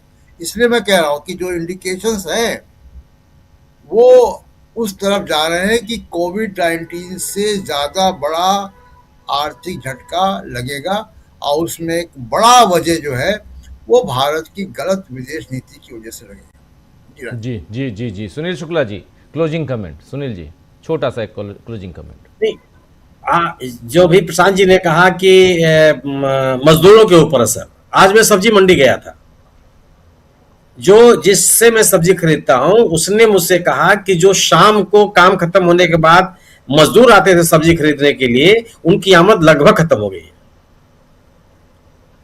हमने कहा क्यों? कहे कि जितने काम करने वाले वो हैं वो पता नहीं कहां चले गए। स्वाभाविक सी बात है, कहे कि रोज हमारे यहाँ कम से कम उसके यहाँ उसका करना था कि 20-25 जो मजदूर हैं वो आते थे समूह में अपने सब्जी खरीदने के लिए। वो उसकी पूरी कहा कि वो मेरे ग्राहक आने बंद हो गए हैं। तो यानी कि वो शर्म नहीं, और ये भी नहीं कि परंपरागत तो उसके ग्राहक है। आज मैंने हमारे एक अपने मजदूर को मुझे जरूरत है, उसको मैंने फोन किया, कहा कि सर मैं तो गांव आ गया हूं, 10 दिन बाद लौटूंगा। यह आप इस युद्ध के कारण ट्रंप ने अपने आप को कितना अपने आप को मजबूर समझा है कि जिस व्यक्ति ने 40 सालों तक ईरान के ऊपर आर्थिक प्रतिबंध रखे, उसने इस दौर में कहा कि ईरान से तेल खरीद सकता है कोई भी देश, वो प्रतिबंध उसने हटाए उसके तेल के व्यापार के लिए। जिस रूस के ऊपर यूक्रेन युद्ध को समाप्त करने के नाम पर उसके तेल व्यापार पर प्रतिबंध लगाया गया, उस रूस से तेल खरीदने की छूट दी गई। क्यों दी गई? आपको लग रहा है कि दुनिया में किस तरह के प्रभाव पैदा हुआ, किस तरह का असर पैदा हुआ है और किस तरीके से लोग परेशान हैं। अंतरराष्ट्रीय संस्थाओं की जहां तक बात है, आप ये सोचिए कि यह ट्रंप है जिसने अंतरराष्ट्रीय संस्थाओं को कमजोर करना शुरू किया। 1 दर्जन से अधिक अंतरराष्ट्रीय संस्थाएं हैं जिससे इसने अपने सदस्यता वापस ले ली। यह जो पीस कमेटी बनाने की इसने घोषणा की, यह किस बात का सबूत था? क्या अंतरराष्ट्रीय संस्थाओं को कमजोर करने की कोशिश नहीं थी? उसी कोशिश के तहत तो आप इसने उस तरह की कमेटी बनाई जिसमें कोई भी उसमें उसके दोस्त, मित्र, दामाद, रिश्तेदार, नातेदार उस कमेटी भरे पड़े हुए हैं। ये कौन सी कमेटी होती है? घर का कोई आप बजट बना रहे हैं, घर के झगड़े सुलझा रहे हैं। ये दुनिया के पैमाने पर आपको, उसके लिए आप जितने अंतरराष्ट्रीय संगठन उसको कमजोर करना चाहते हो। तो ट्रंप जैसे एक ऐसे व्यक्ति ने पूरी दुनिया को एक ऐसे माहौल में लाके खड़ा कर दिया है जहां केवल तबाही है। आपका स्वास्थ्य सुरक्षित नहीं है, आपके लिए ऊर्जा आपके संकट सभी देशों में है, पूरी दुनिया में आर्थिक संकट है, रोजगार का संकट है, वाणिज्यिक गतिविधियां ठप हैं। आप रेमिटेंस की बात सोचिए, रेमिटेंस 5 लाख आदमी तो आ गया वहां से, वहां काम धंधा तो बंद है ही है, वापस आ गया अपने देश में। कहां से लाएगा रेमिटेंस, क्या करेगा? और ये रेमिटेंस का जो इकोनॉमी है वो केवल हमारे पास ही नहीं है, पाकिस्तान है, बांग्लादेश है, श्रीलंका है, नेपाल है, सबके लोग वापस आ गए। पढ़ाई लिखाई सबकी डिस्टर्ब हो गई। तो या अब कहां पहुंचा दिया इस पूरी दुनिया को ट्रंप ने। लेकिन ये जरूर है कि निश्चित रूप से ट्रंप के ऊपर दबाव है, दुनिया का दबाव बना है। अब ये उस जैसे अनरिजनेबल आदमी कौन सा निर्णय करेगा, क्या करेगा, कहना मुश्किल है। लेकिन बार बार शांति समझौते की बात करना ये बताता है कि ईरान को डरा नहीं सके। ईरान के बारे में जो एक परसेप्शन बनाने की कोशिश की थी कि बहुत ही दकियानूस देश है, बंद देश है, विज्ञान में कोई उसका विश्वास नहीं है, सबको ईरान ने ध्वस्त कर दिया और अपनी पूरी ताकत दिखाई है और दुनिया के सामने अपनी ताकत को रखा है। जी जी जी जी, बिल्कुल बिल्कुल सही आप कह रहे हैं। दुनिया के सामने ये ताकत, ये बहुत इंपॉर्टेंट बातें हम लोग लगभग डेढ़ घंटे से लगभग 2 घंटे होने को है, पौने 2 घंटा तो हो ही गया, चर्चा कर रहे थे। और ईरान के साथ इजराइल और अमेरिका की जो ये जंग है, ये जंग आखिर किस दिशा में जाती है और इसमें और क्या कुछ होता है, क्योंकि रोज़ कुछ ना कुछ डोनाल्ड ट्रंप के बयानों से साफ समझ में आता है। और अभी तक लोग इंतज़ार कर रहे हैं कि अमेरिकी सैनिक क्या सचमुच ईरान में आएंगे और आमने सामने की लड़ाई होगी। बार बार मैं ये बात भी कहता हूँ कि जंग नहीं, शांति चाहिए, लेकिन फिर भी जो चल रहा है वो आप लोगों तक तो पहुँचाना ज़रूरी है, लाजमी है। इसलिए ये खबरें भी आप तक हम पहुँचाने की कोशिश करते हैं विश्लेषण के साथ। जो कुछ हो रहा है ग्राउंड ज़ीरो पे, खासकर ईरान में, इजराइल से हमारे पास कोई बैठ नहीं पाता है, इसलिए नहीं क्योंकि इजराइल से आप वीडियो तो छोड़ दीजिए, तस्वीरें भेजना भी अभी गुनाह माना जा रहा है। वहाँ पत्रकारों के साथ जिस ढंग से जातियाँ हो रही हैं वो खबरें भी आप लोगों तक आती होंगी। तो इजराइल से कुछ भी हम आप तक नहीं पहुंचा पा रहे हैं, जो कुछ विजुअल्स आ जाते हैं वो पहुंचा पाएंगे, लेकिन ईरान से, ग्राउंड जीरो से बहुत कुछ आप तक हम पहुंचाने की कोशिश लगातार कर रहे हैं। अमेरिका में जो चल रहा है वो भी आप तक पहुंचा पा रहा है। हाँ, कोई नहीं पहुंचा पा रहा, बिल्कुल कोई नहीं पहुंचा पा रहा है। जी जी, कोई नहीं पहुंचा पा रहा है। ये आप बिल्कुल सही कह रहे हैं। और इजराइल को लेकर अगर कोई जोड़ता भी किसी इजरायली को, तो वो कहीं किसी और देश में बैठा हुआ है, तभी वो अपने देश इजराइल से नहीं जुड़ पा रहा है। ये इजराइल है और इस जंग में इजराइल को समझना भी ज़रूरी है, क्योंकि बहुत कुछ दबा के रखी गई हैं और ईरान पे बहुत कुछ बताया जा रहा है। लेकिन जो है सामने है, ईरान से कुम शहर से जुड़े थे और अभी उन्होंने बताया कि 20 किलोमीटर की दूरी में और मिसाइल की धमाके की आवाज़ आती है और वहीं है, सिहर उठता है इंसान अगर धमाके की आवाज़ आए। लेकिन फिर भी